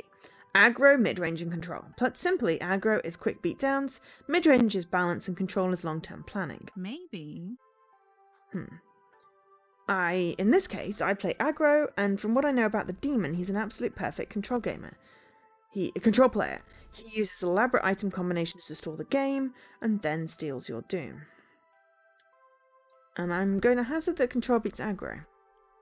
Most of the time, yeah. It sacrifices early game power, early game stall, meaning I burn out while he's just getting warmed up. It's complicated. If I wanted to counterplay him, I'd have to play mid-range. But I haven't practiced those characters, that playstyle. He'd outskill me easily. No choice, I guess. I'll have to get out of my comfort zone and face the demon as mid-range. I'll figure something out along the way. I'm going to slay the demon. I'm going to do this. I will. Of course you are. You're a bloody queen. Queen Bee. You're going to slay. Agreed. It's time to go exorcism. I think we're going with this is more of a pumpy up thing. And if not, hey, you can join Team Frimplex. Again, I can't pull off that. And the basic, is there anyone at L7 you trust to help out? I'm going to go with no.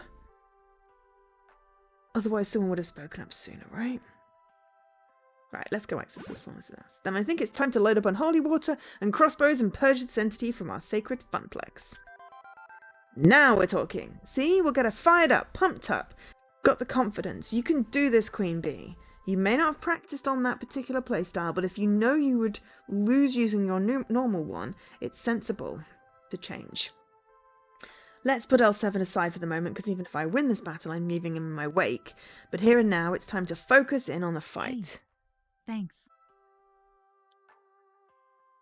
This helped. I mean, I'm still very likely doomed, but I feel better about my doom as a whole. Be there for the finals later on today? I nod an affirmative. Although Percy should be wrapping up his high score run at the same time, meaning, Yes, but if we can check in on Percy...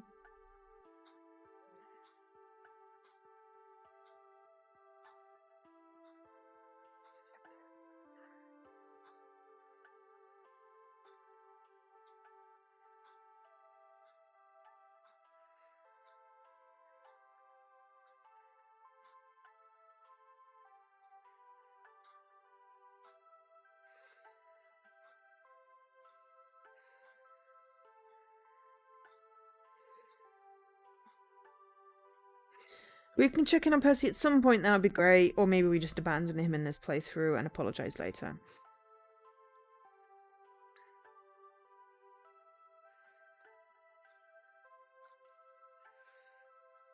Also, my friend's kid is so cute. Anyway. Hey, it's cool, I get it. You've got a lot going on, no pressure. Now you've got an event to manage and I've got a fight to prep for. Let's both do what we do best. Got it, Queen Bee. That looks like chicken. Oh. And roast potatoes. I really want to do roast potatoes. I've been meaning to do roast potatoes for a while. But they require something to go with them. And I haven't found the best meal to go with them. Though I did find an amazing TikTok where someone made roast potatoes in the hole.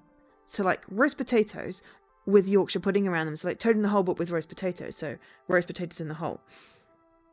Don't know whether that goes particularly well, but I really want to try it. But then what would I have with it? Because you've got to have some kind of sauce and some kind of something to go with it. But I also really want to try that. But I also have to have time to prep for that as well. So yeah, maybe because I'm going to have a couple of weeks off in between jobs. Well, I may have more than a couple of weeks off if I don't get a job straight away. But the idea is to have some time off after my current job ends. So I will have time to sort that out and try that out and see if that's going to work. Because I'm going to have to figure out some timings for it.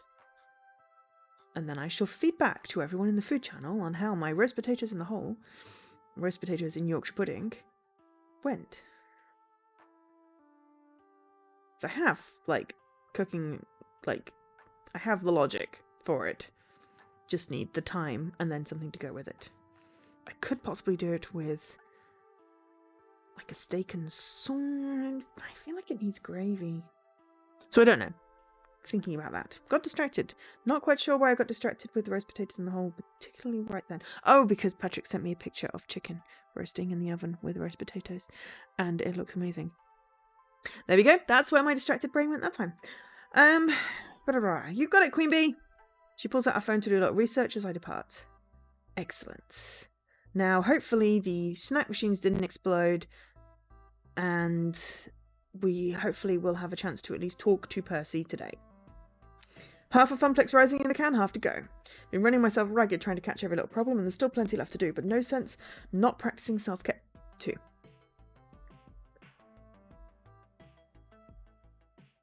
Oh, that'd be cool.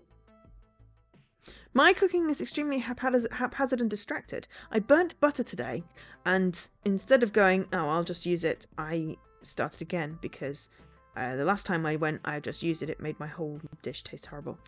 And yes, it is possible to burn butter. And sometimes burnt butter is an ingredient. But not in my risotto that I was making. But I could never do a cooking stream. Because, well, I make shit up. that I make my recipes up, but also because I get distracted during cooking and doing stuff, and I get distracted with stuff and then I burn things, and then that would not be a very good cooking stream. Plus, then I'd have to actually clean my cooker and my sink. And I'm not doing that. But you should totally do that if that's something you would want to do. I'm just saying that I could not do that personally, but that doesn't mean you should not do it, just to clarify here. Right, where are we at? Okay, Queen Bee is now queen. Cool. If we get a chance to talk to Ashley, that would be cool. Empathy is still doing well. My slightly reckless thoughts are not quite outwearing my basics yet, but pretty good. We've just forgone reason and humour. That's not us. But yeah. That's a decent score.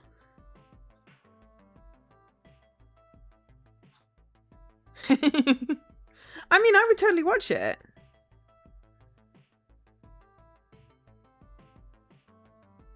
I could see myself watching that. I just can't see myself doing it. I mean, I'm the person that will not stream Steam games consistently because it's too much of a faff to switch inputs and figure out controls. So changing my entire streaming setup so I could stream a cooking thing is not for me. But you change yours all the time, and you've got your VR setup, and you're much better with all the tech anyway. So you should definitely do that. Plus, then you'll actually remember to eat.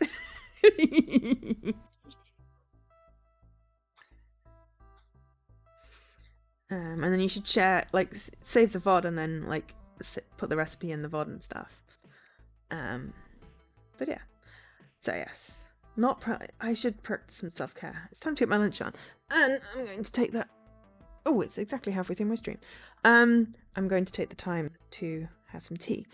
So practice some self-care for me as well. Yes, I feel the stream might probably run to 3 hours because I have done a lot of getting distracted today, but that's fine.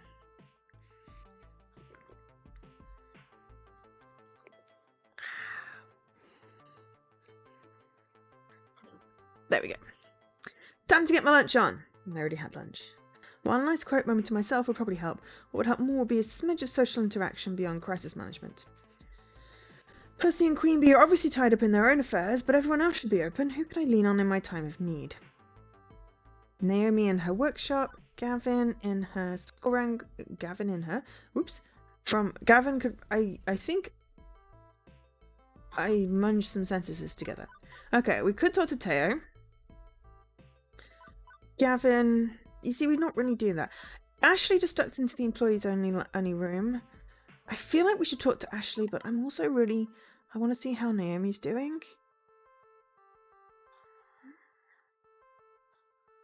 Because I am going girls only, but Naomi is my favourite because she's geeky. So we'll go see Naomi. Naomi's been hiding in her workshop all day, coming out only for spot repairs on games. I'll go and see if she wants to hit the whole story or something for lunch.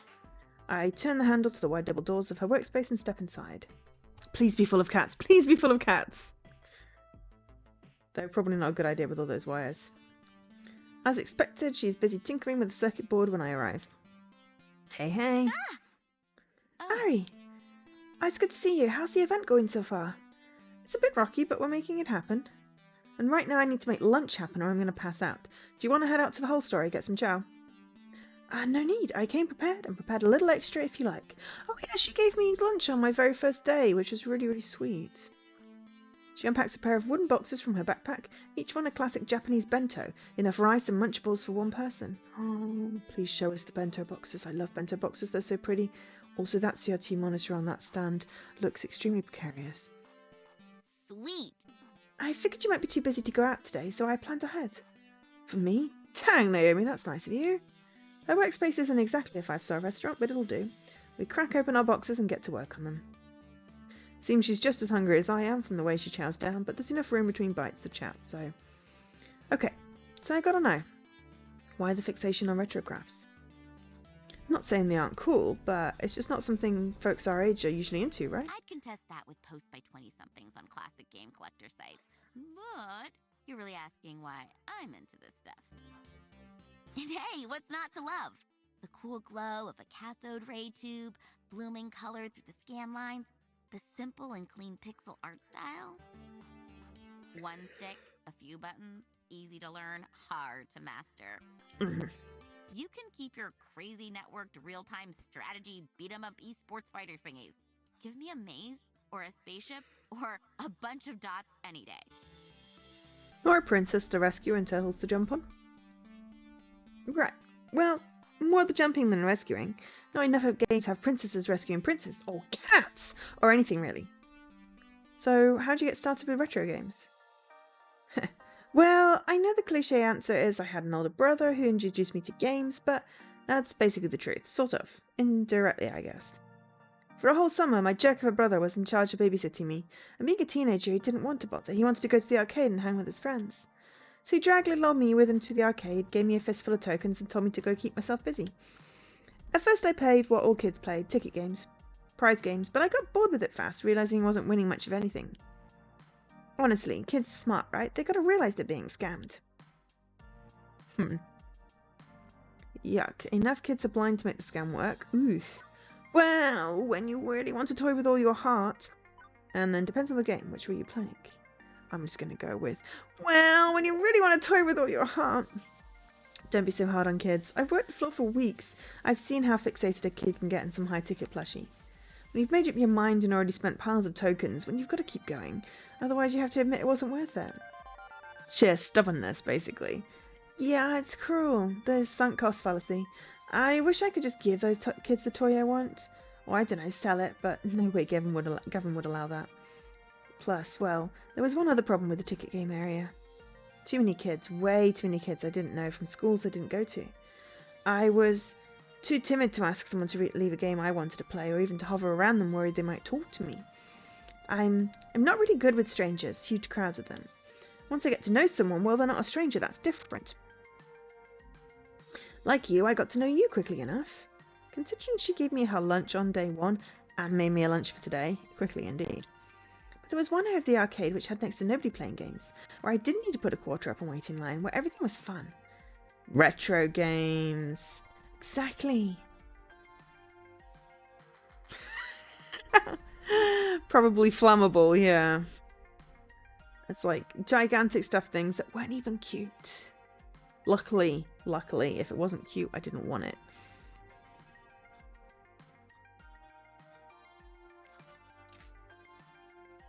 So, I was okay. Plus, you know, we didn't really go to these things, and we didn't, like, you know, as a kid, so I didn't have that exposure. Sorry. Exactly. Only a few older guys back there. I could play anything I wanted. Every game was a single token. It was also amazingly cool and flashy and colourful. And oh, it was paradise. Those games were my new best friends. Now I look forward to my jerk of a brother abandoning me in the arcade to go play fighting games. Eventually summer vacation ended and it was back to school, but I kept visiting arcades, especially ones with good retro collections. So that's how I got into classic arcade games. Okay, so and that's how you caught Pac-Man fever. The only prescription is more Pac-Man. I don't know. A young girl alone with a bunch of older gamer dudes seems inadvisable. Did you have any favourites in particular? It may be basic, but I am curious. So what games did you play at the arcade? Any standouts in your memory? Of course, Pac-Man, Dig Dug, and I mean all the standards. But I loved Pengo. Cute little penguin kicking ice blocks around. You really had to think ahead to play that game well. Took skill. Ooh. Found a plushy penguin once with red fur. The one in the background! Is in the background! I can't point because box. Hi. But yeah.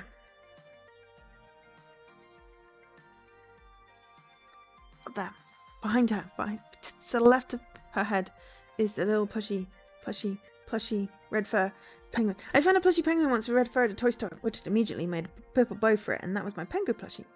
It's in my workshop, in fact. The plushie, I mean, not the game. I wish we had the game. I know it's a little weird for me not to be interested in newer games, and it's like new games are universally awful. But I like what I like, I love what I love. You see it, Yay!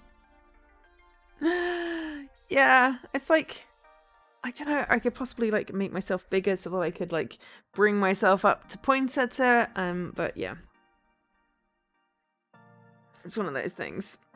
Is, you know, I made this little box this size because of the green screen and the focus on the camera, and I vaguely look, you know, non-pixelated and fit in the corner. I kind of like this setup, but yeah, it's spent ages trying to get the lighting right so I did not look basically like a CRT monitor.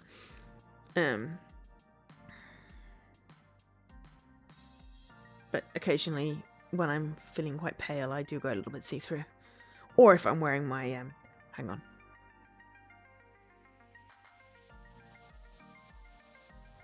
Snorlax hoodie, because my Snorlax hoodie is turquoise, and that, you know, makes me vaguely invisible. I feel like what I need is a green screen and a blue screen, which probably still wouldn't work. Green screen and a red. I need a kind of green screen that works so I could wear my yellow Pikachu hat and my Snorlax plushie, Snorlax plush hoodie, and not be invisible. But also it's tricky because I also want to be cut out, because I don't like the square box thing for me, or even a circle thing, even a thing with a border, mainly because my background is boring. It's currently just a wall and an empty table and my art, which probably wouldn't be, I'd have to move all my art around so you could see it. But yeah, the people that do like the thing where they show all their rooms, it works for them, but I like me like this. But then it does mean that I have to make sacrifices with what I can wear. Otherwise I start being ghostly. What was my point? Oh yeah, I wanted to point at the penguin.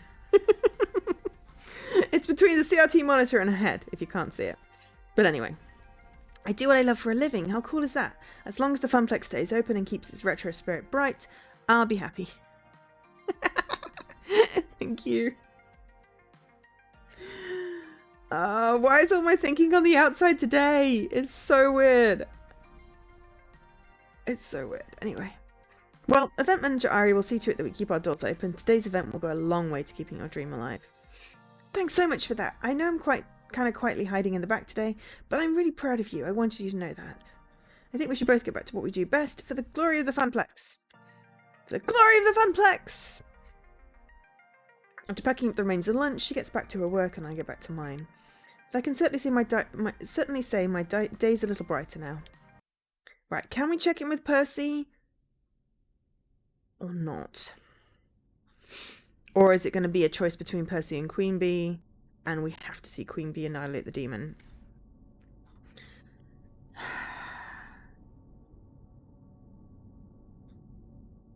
We really do. I mean, if it is a choice between Queen Bee and Percy, we have to pick Queen Bee. But if we get to check in on Percy, because we did say if there's anything he needs, I hope I get a chance. Next few hours pass by quickly. With renewed confidence, Percy's deep in his world. Oh, okay, cool. Excellent, he's fine.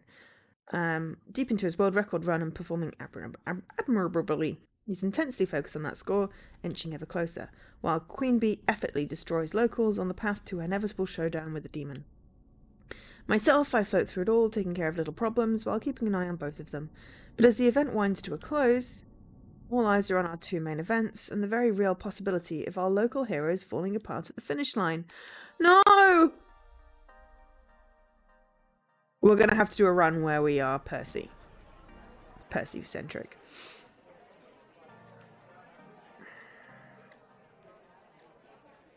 But at this one, I'm trying to be friends with people. So I'm trying to be friends with everyone. Whereas I suppose if I was focusing on I want to romance this person... Whoa! Hi, Jessie. Did you step on the eye key? Or are you just really excited to see us?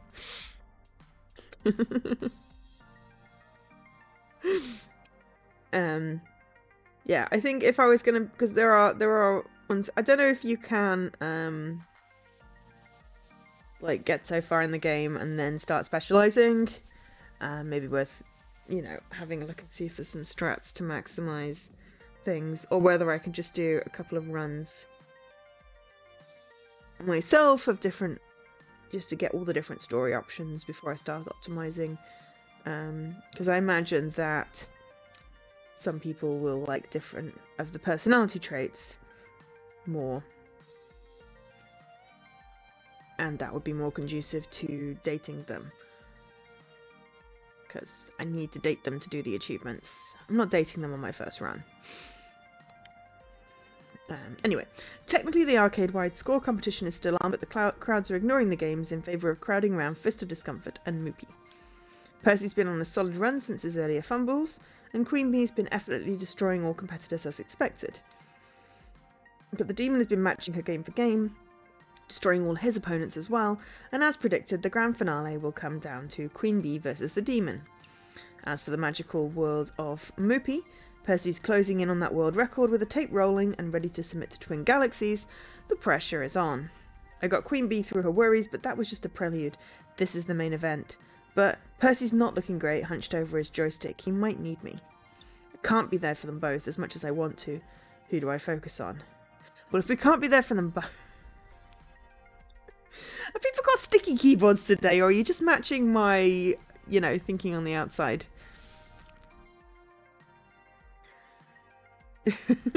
Mood.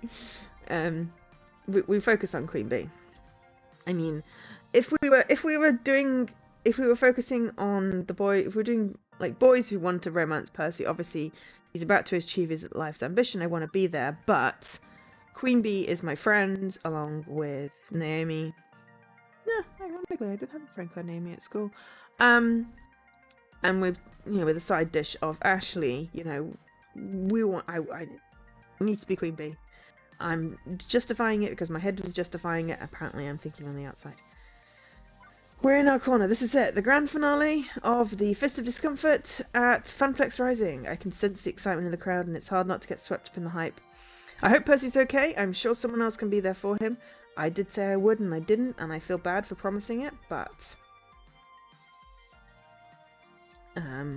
we had to pick. And of course we're picking Queen Bee.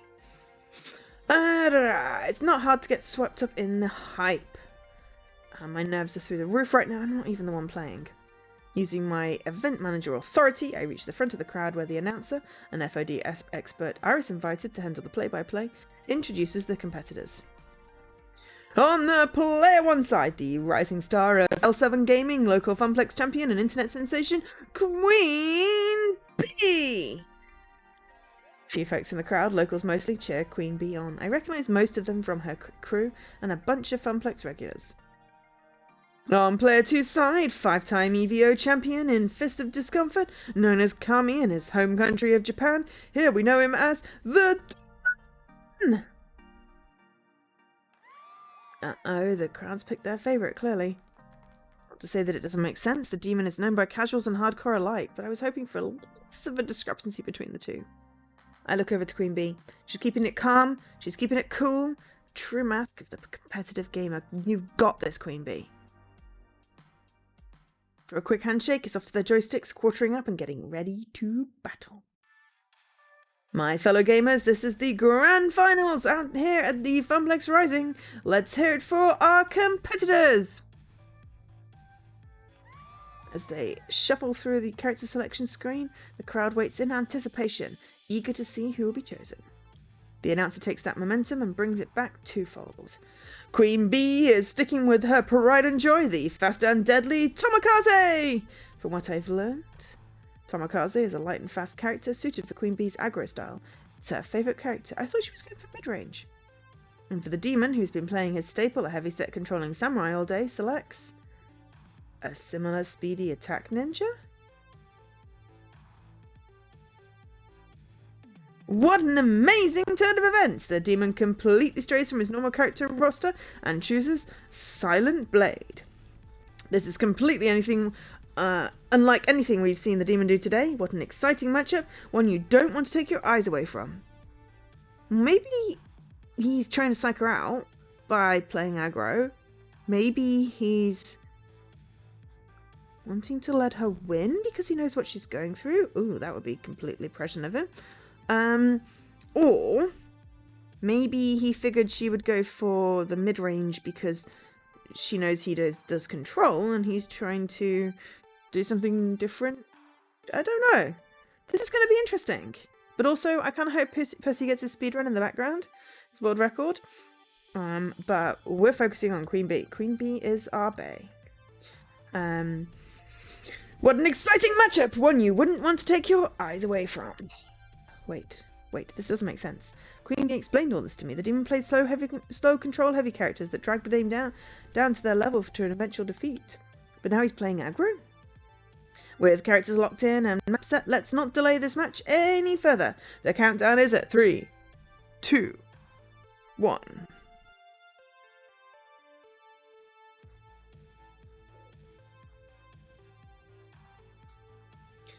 Sorry, I just got a text message as I said that. And begin! I wonder, because there's a game that we actually get to play the thing in the new challenges, but I can't remember if it is Fist of Discomfort, the sequel, or whether it's something else. But yeah, it's basically, it's based rock, paper, scissors type thing with like ultimate attacks. But either which way, we don't have to play it in this. This is purely visual novel. Whereas we do get to have some randomness and strategy in the second game that makes it different. So yeah, right out the gate, the demon comes at Queen Bee with a ferocity I haven't seen since Queen Bee's usual matches, where she charges head on into her enemy. Oh, excuse me, hiccups. Right out of the gate, the demon attacks Queen Bee with a ferocity with the likes I've never seen. Like a cheetah, the demon spends no time running straight towards his prey. The demon has completely ignored the ninja creep waves. He's taking full-on minion damage and he's not even phased. In fact, he's not even stopping to buy items. Our champion from Japan has only one thing in his sights, and that's Queen Bee, who's looking very nervous. Come on, Queen, you've got this. Okay, yes, this is bad. He's playing aggro. He's playing it faster aggro than Queen Bee, rushing her down before she can get her bearings. It's not much of an edge with the demon risking everything from that, but it's just enough of one to keep her from finding her footing. Normally these matches go on a good 5 or 10 minutes, but he's already put Queen Bee down once, then mauled an allied sensei while she was respawning. I tried to make myself heard over the crowd. Stay cool, focus on defense. No, kick his ass! Kick! No, it's no good, she can't hear me. Even if I was able to shout louder than the crowd, her attention is so focused she probably wouldn't register my voice. I do nothing but helplessly watch as the demon pulls her apart again and again. The onslaught, the demon living up to his namesake, is not showing an ounce of mercy for his competitor.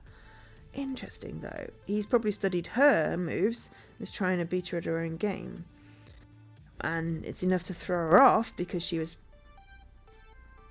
expecting him to do as usual, and she's on a back foot. I really hope she can pull this off. It would be kind of sad if she doesn't get to pull this off, because, you know, this is our story. And in our story, the queen wins.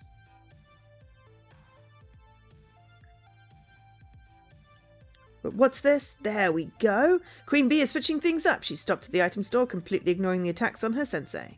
Oh, maybe she's going to go control. Interesting. What could she possibly be buying at a time like this? Fortunately, she seems to have developed a plan. Excellent, excellent. From what she explained, the counter to aggro is control, but so by changing her tactics, it might just allow her some time to catch up. And one of Queen Bee's senseis is down for the count, but that death has brought her enough time to grab as many control spells as she can.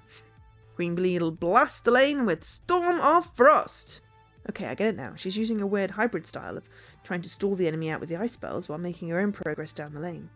Initially, it works like a charm. The enemy minions freeze solid and give her just enough breathing room to push ahead. But the demon responds with swift accuracy. He's pushing forward with his other lanes, ignoring her attempts to slow things down. As the demon flips between lanes, it's clear that while this would have won her the game if she started out that way, quickly enough, the final sensei on Queen Bee's side of the map falls. Oh no! Here is your winner, the demon! The obligatory handshake happens. The crowd bursts into applause, thrilled to have seen such a strange spectacle as the world champion. Immediately, Queen Bee is forgotten as the players close in to cheer on the demon over and over. Perhaps sensing it's her cue to depart before the cheap plastic trophy I got from the dollar store is awarded to her rival, Queen Bee slips away and I decide to follow.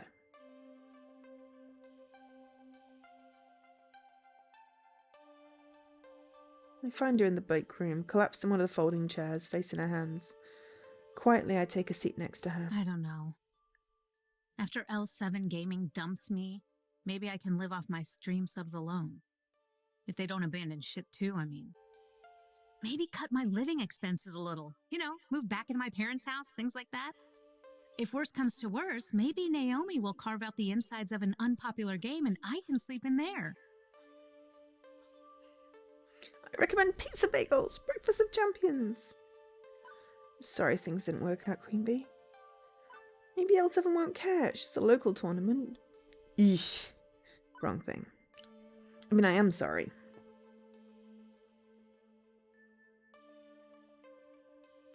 I kind of want to recommend pizza bagels. But my gut reaction would be, I'm sorry.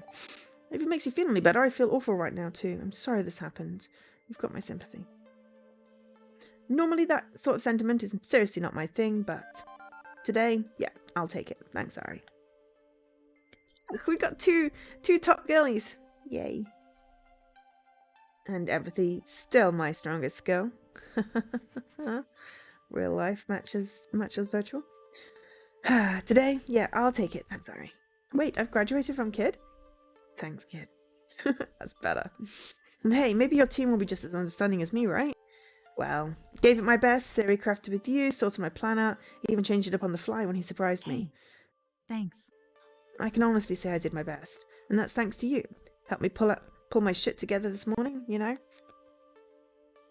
Happy to help. This is my fault, isn't it?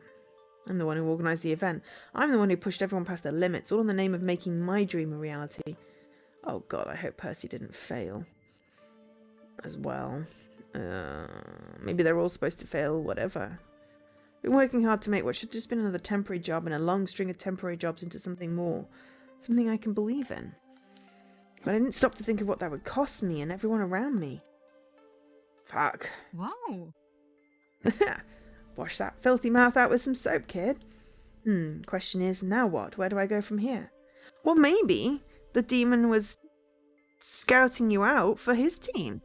That's another possibility. Well, thankfully, someone's knocking at the door, interrupting me before I need to provide career advice to someone whose career I just indirectly destroyed.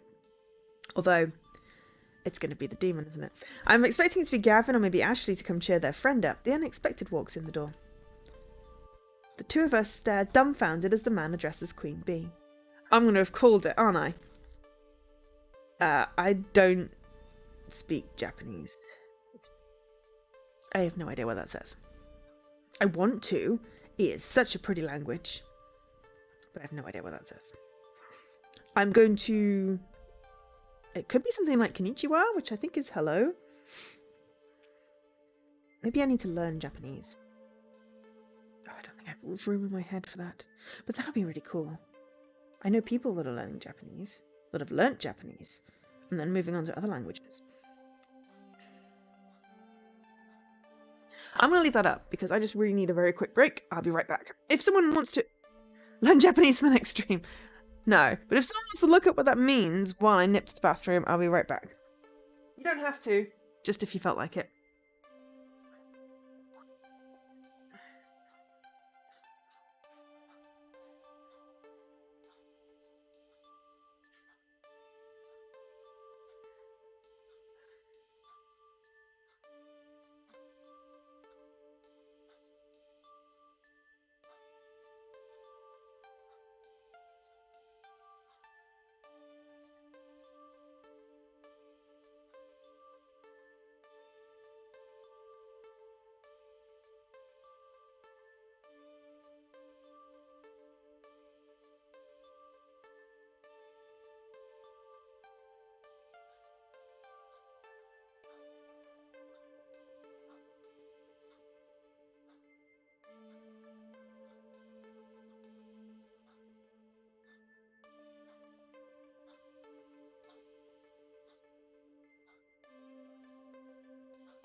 Okay. So, it says excuse me, but? Cool. Okay. Oh, now what does that say? I should have like a translation programmy thing. Google Lens. Yeah, I need to get that. Or maybe leaking Jimmy a quick screenshot of the next one.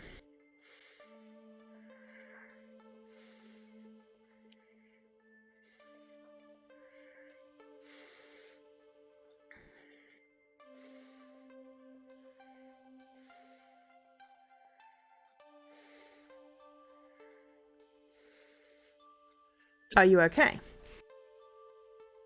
What? Hey, listen. I can translate. One moment while I load my Japanese to English speech recognition systems. Excellent. I'm afraid my English is not very good. Oh, you have a translator. I am glad. Iris repeats everything we say back and forth. With a little patience, the conversation flows, easily.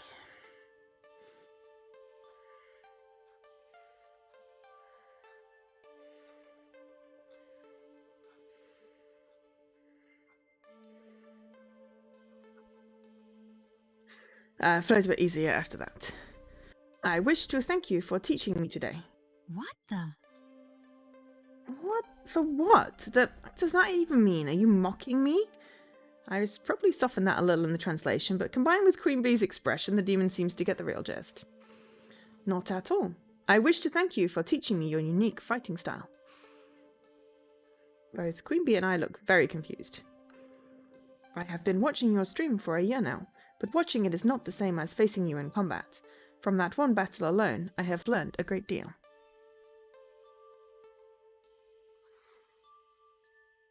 If you would allow it, I would enjoy learning more. I clearly have a great deal of work to do to master your style, as you saw today.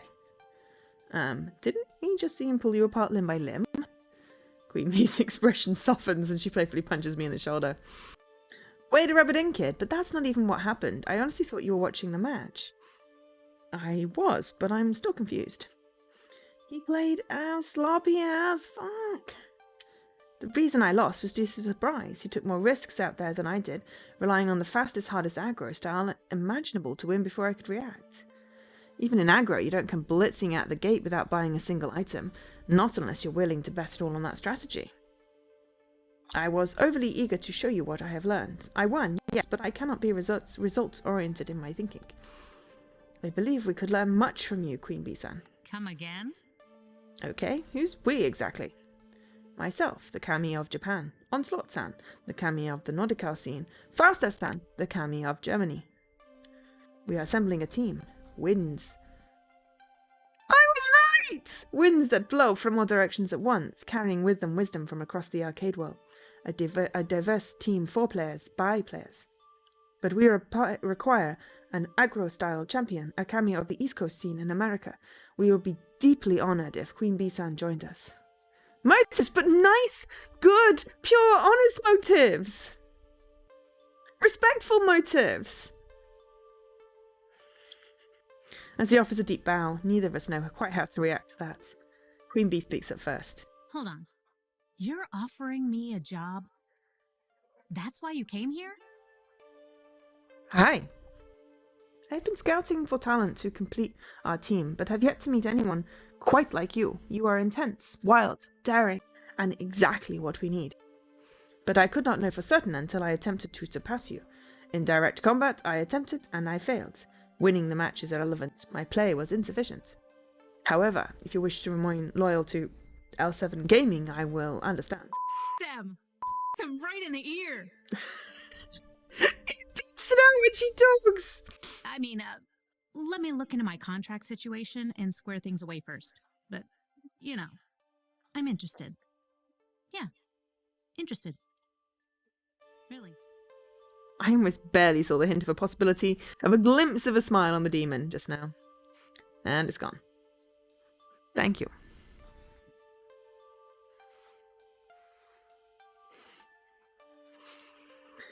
Please take all the time you require. Fate willing, we will welcome you as one of our 4 heavenly kings.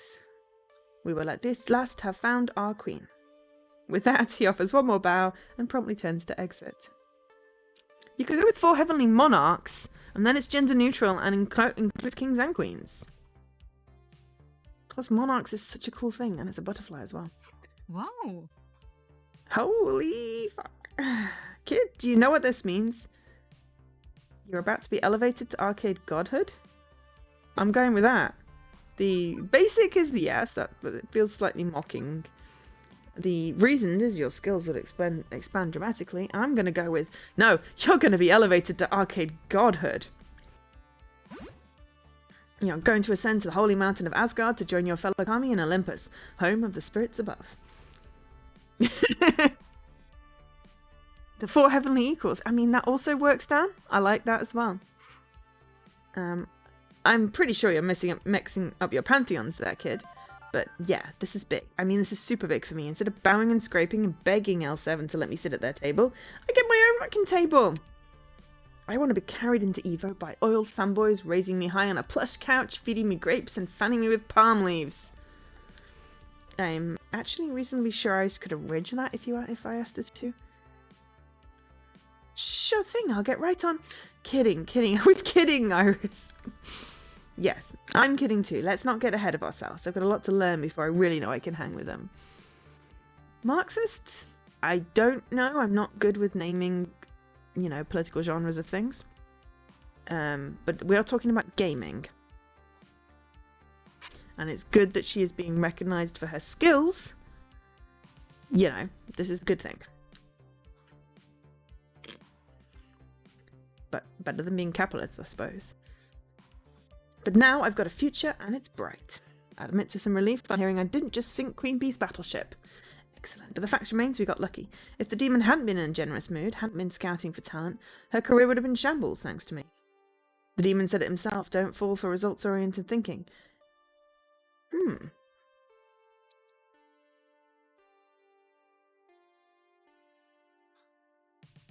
Like lose the battle and win the war type thing. Win the battle and lose the war. Sorry, it's just making me think. Anyway, maybe her future is bright, but it almost wasn't, thanks to me. Ugh, man, who knew being an adult with so many important responsibilities instead of a transient floating through life would be this nasty? But hey, you're trying. And you're trying with the kindest of things, but yeah, the path to hell is paved with good intentions, so yeah. Maybe check in with people next time. Kid, you okay in there? Yeah, I'm fine. Everything is fine. This is going to be my mantra, isn't it? Yeah, have a good walkies. Shaking the moment off, I do my best to celebrate her achievements. I'm glad I could help you out this morning, and I'm glad things worked out. Even if, I guess both you and the demon feel you lost that fight in your own way. Ha, esports, huh? Wild stuff. Hey, thanks. I've been meaning to tell you.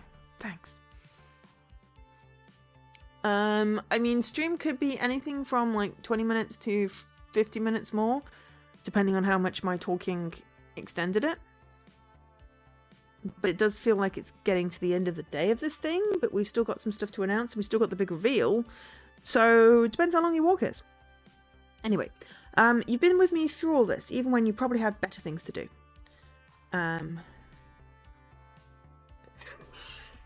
Is Milo standing on the keyboard? You're going. Bye.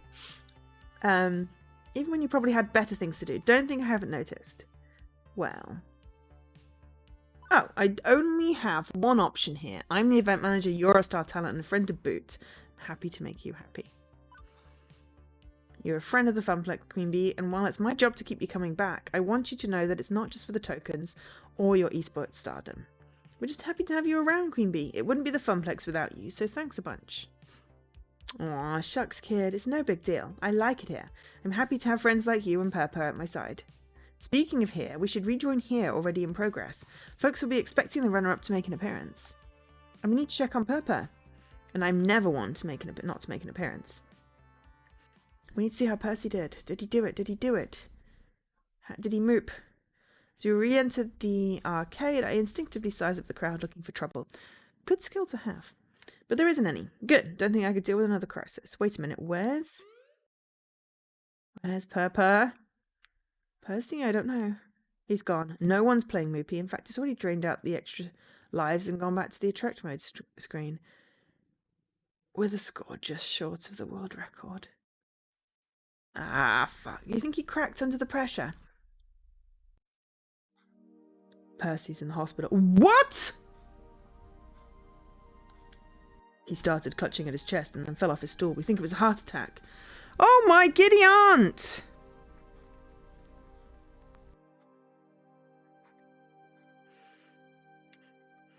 I called 911 right away. The ambulance just left. Oh no! I need to go. I ride the bus. I can't drive to the hospital. Queen Bee provides. We'll take my car. Gavin, can you and the others finish up here? I have to. This is my fault. I pushed him too hard. Go. We'll take care of Funplex Rising. Well, this is a end.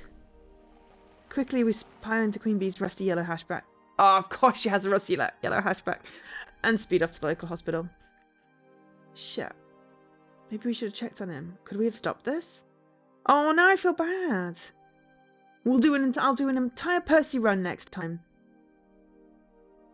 Not on stream, obviously.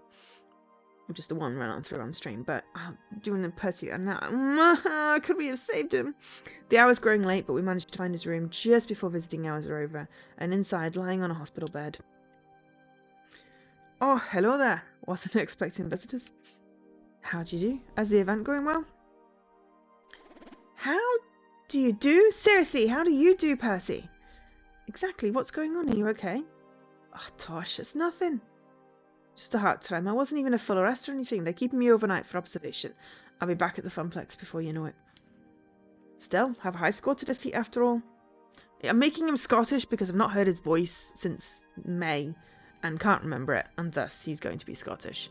If he's not Scottish, well, I'll fix it in post. No, I won't. I'll totally just leave it like this. I don't care. Are you fucking kidding me? Pippa, come on, you're hooked up on ECG. I can see your heartbeats. It's not nothing. I was just like LSU, that's all. A medical mishap which runs in my family. Wasn't quite expecting it to accelerate this quickly, but that's life, isn't it? So it wasn't stress related? Well, it probably didn't help. But I can't say I wasn't feeling sharp as usual this morning. My fault, really, all my fault. How serious is this condition? Be honest with us, Percy. No holding back to keep us from worrying, because we're going to worry whether you like it or not. Yeah, what the kid said. Well.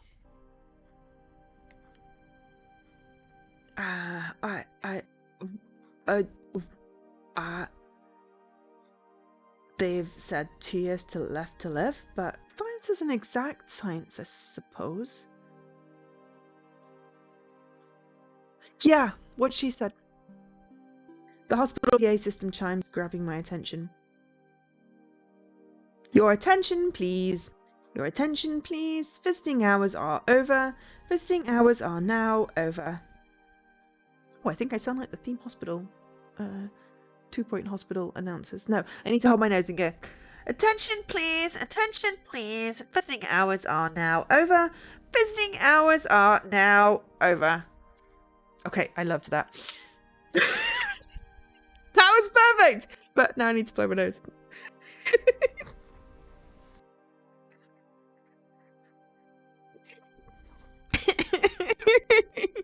It sounded great in my head. I don't know how it came out on stream, but that sounded great in my head. Suppose it's time for you to head on home. Don't you worry about me. I'll be out of here in the morning. Probably take a break from Moopy for a time, but I'll pop by the Funplex all the same. Percy, you can't do what? Only if you're sure, Percy. You know me, love. I'm an optimization expert, and my way of keeping calm through this silliness is optimize the happiness we can find in the time remaining to me. And that means the Funplex. The Funplex. 2 years to live. What? What? What? What?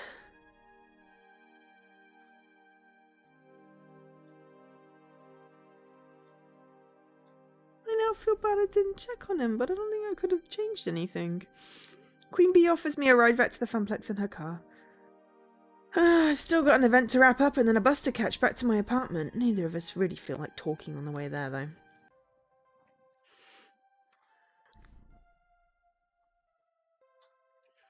I'm back.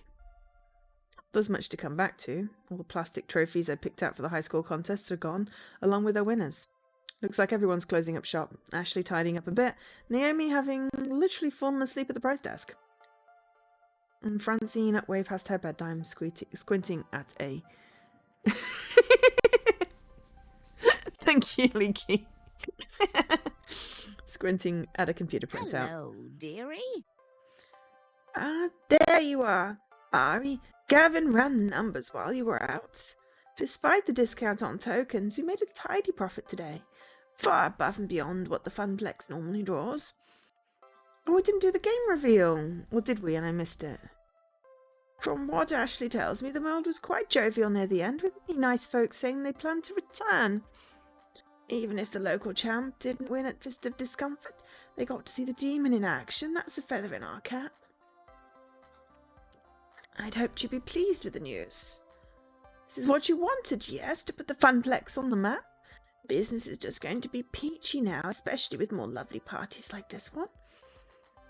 Yeah, okay, sorry, I am happy about it, just exhausted. Emotionally, mentally, and physically. Well, for what it's worth, we're all rather exhausted, dearie. But we've got no regrets. I'd like to think I know a thing or two about dreams. Dreams and how difficult they can be to make a reality. Your dream of a thriving Funplex is going to take hard work from each and every one of us. But we're ready, willing, and able.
Get messages from all my friends. Or, not all my friends, but several of my friends. I have more than the friends that have messaged me. I'm getting messages from lots of friends today. Which is nice that they're keeping in touch and stuff. Because I'm bad at keeping in touch. So I do like it when people message me. So, yay. But also, they've been up to lots. Things have been happening. It's all very exhausting. It's a little bit like this. This chapter has been... True, Queen Bee didn't win, and true, Percy was, hospitalized, but the poor dear. Poor dear. But we did it! Your friends saw it through, and they do it all over again, without a doubt. I nod, a bit numb to it all. I'm sure I'll feel like $1,000,000 tomorrow, when Percy strolls back in and smiles, and Queen Bee sporting her fancy new team jacket. When the daytime crowds are thick with newcomers happy to be playing the games they love, and I really get to see the effects of what we accomplished. But for now, I really just want to go to bed. You need anything else from me tonight? We're all wrapped up like a bow. I'm on my way home for a good night's sleep myself. Go home, Ari. We'll see you tomorrow. Try not to fall asleep on the bus and miss your stop. Okay, so even with our talking, it's still about 2.5 hours. So we should definitely keep with the talking. There's a penguin in this one as well. There's laundry everywhere and stuff on the table. Yeah. Beats bake up. I turn the key in the lock, slumping into the apartment. Hi! So how'd it go? Was Funplex Rising every bit as awesome as the awesome poster I designed for it? Players went home happy and business is booming. Hooray! Why don't you look happy? It's been a long day. Well, okay. Honestly, Ari, you're an inspiration to me. You had the guts to chase your dreams, It's tough work, but I knew that Iris could find you something you'd love. And I've been wondering if I should follow in your footsteps. You want to become an arcade czar? No, silly. I mean, just find something to do with my life other than make coffee for executives and file their paperwork. I've got it. Like that poster. I could try and be a graphic designer, maybe. I've always loved doing stuff like that. What do you think? Except that following your dreams can run you ragged like it did to me today, but you can't do full-on every day. You have to have breaks. It could nearly torpedo your future. It could even kill you. Is it worth it? Is it really worth all the trouble? Yes.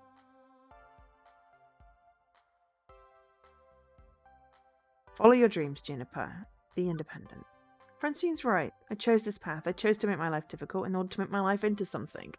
Yeah, you can go through life just, existing.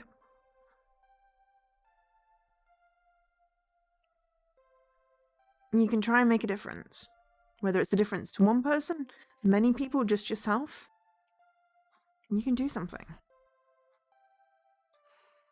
The only problem is when you do something and then suddenly time disappears. And then it's the weekend again. And oh my god, why is it the end of the weekend already? Juniper's helped me out along the way and I should help her in turn. Not gonna lie, it won't be easy, not by a long shot. But yeah, I think you should chase your dreams. Become an artist on your own terms. Thank you. Exactly, Leaky. It is Sunday again already. I knew I had the right idea. Thanks, Ari. You need to go to bed and sleep.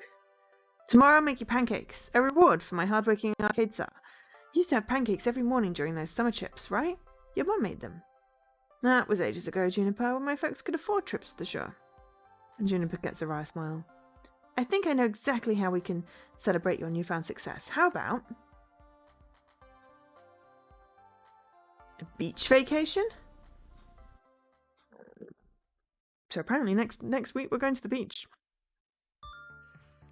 You've cleared level 4 of Arcade Spirits. The winner is you. Now let's see your score. Player versus player. You're on Queen Bee's good side. Yeah. Beats being on her bad side. You're proving to be a gentle, sweet and compassionate soul. Also, you've scored 14,600 points. Woo! Today's pizza fact is the world's largest pizza covered 10,000 square feet and measured 140 feet across. It weighed in at 44,457 pounds. That is a lot of pizza. Do you want to save your game before proceeding to level 5? Save the game.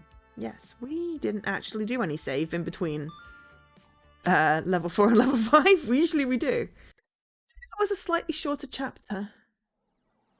Despite me prevaricating a lot. If I hadn't done that, then it would have ended up being maybe only 2 hours. But we will sort of do the wind down and we'll have a look at what prize we got. Ooh. Similar to MOBAs, the goal is to fight your way through the ninjas, creeps, and attack the wise sensei at your enemy's dojo. You can only switch between 2 lanes at specific places, and otherwise fight on a 2D plane, with a mix of cooldown-based special abilities, items bought with gold beaten out of ninjas, and various fighting game-style techniques.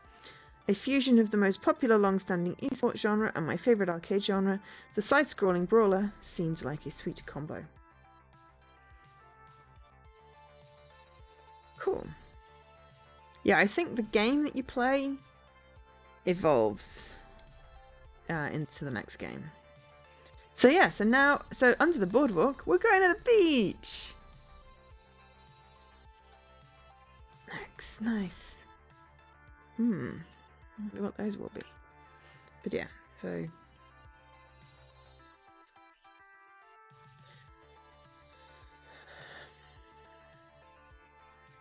I think I'm going for the power of friendship.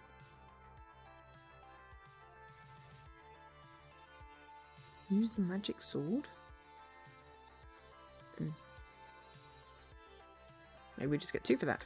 But anyway, that's that. 5 achievements now.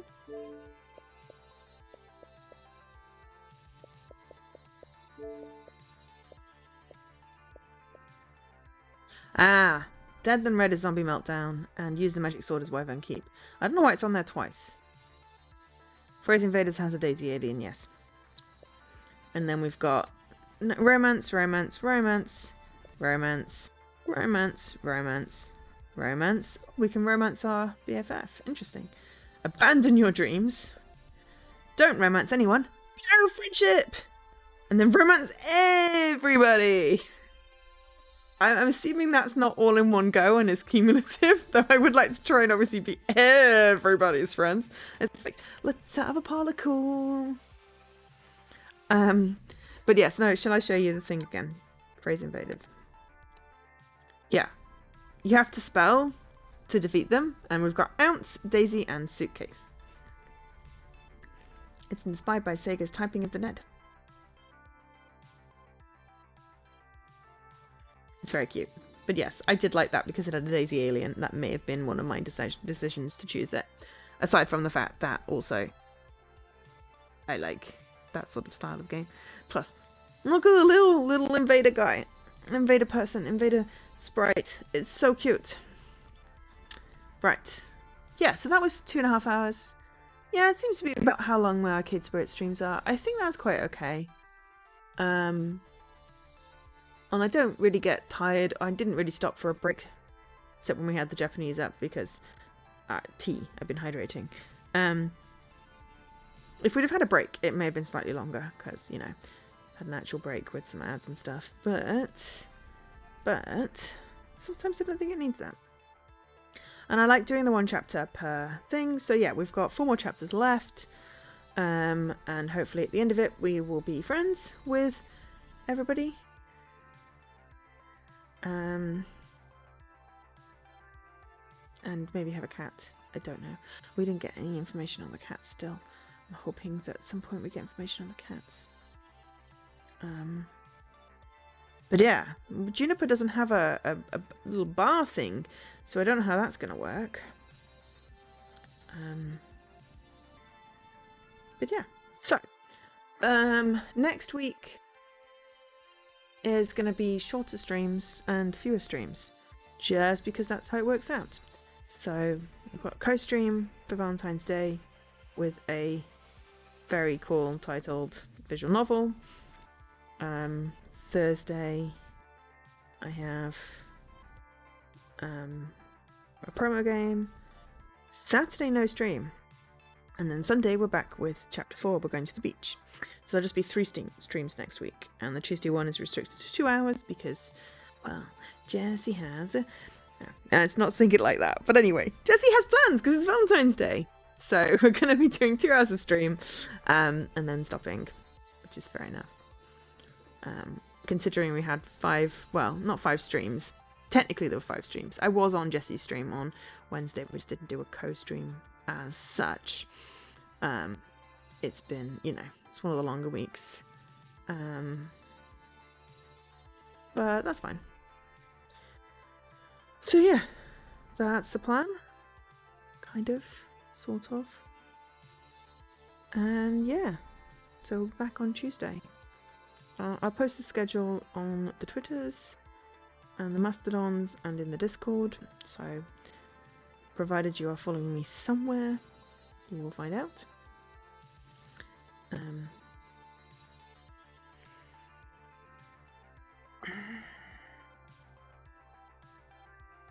There we go. Everything's on that site. Rather than doing all the individual linky things, everything's on the site. angelsk.games. Love that domain. I'm so glad I picked that up. So yeah, right. Yeah, I think I'm just gonna leave it here. Because I'm tired now.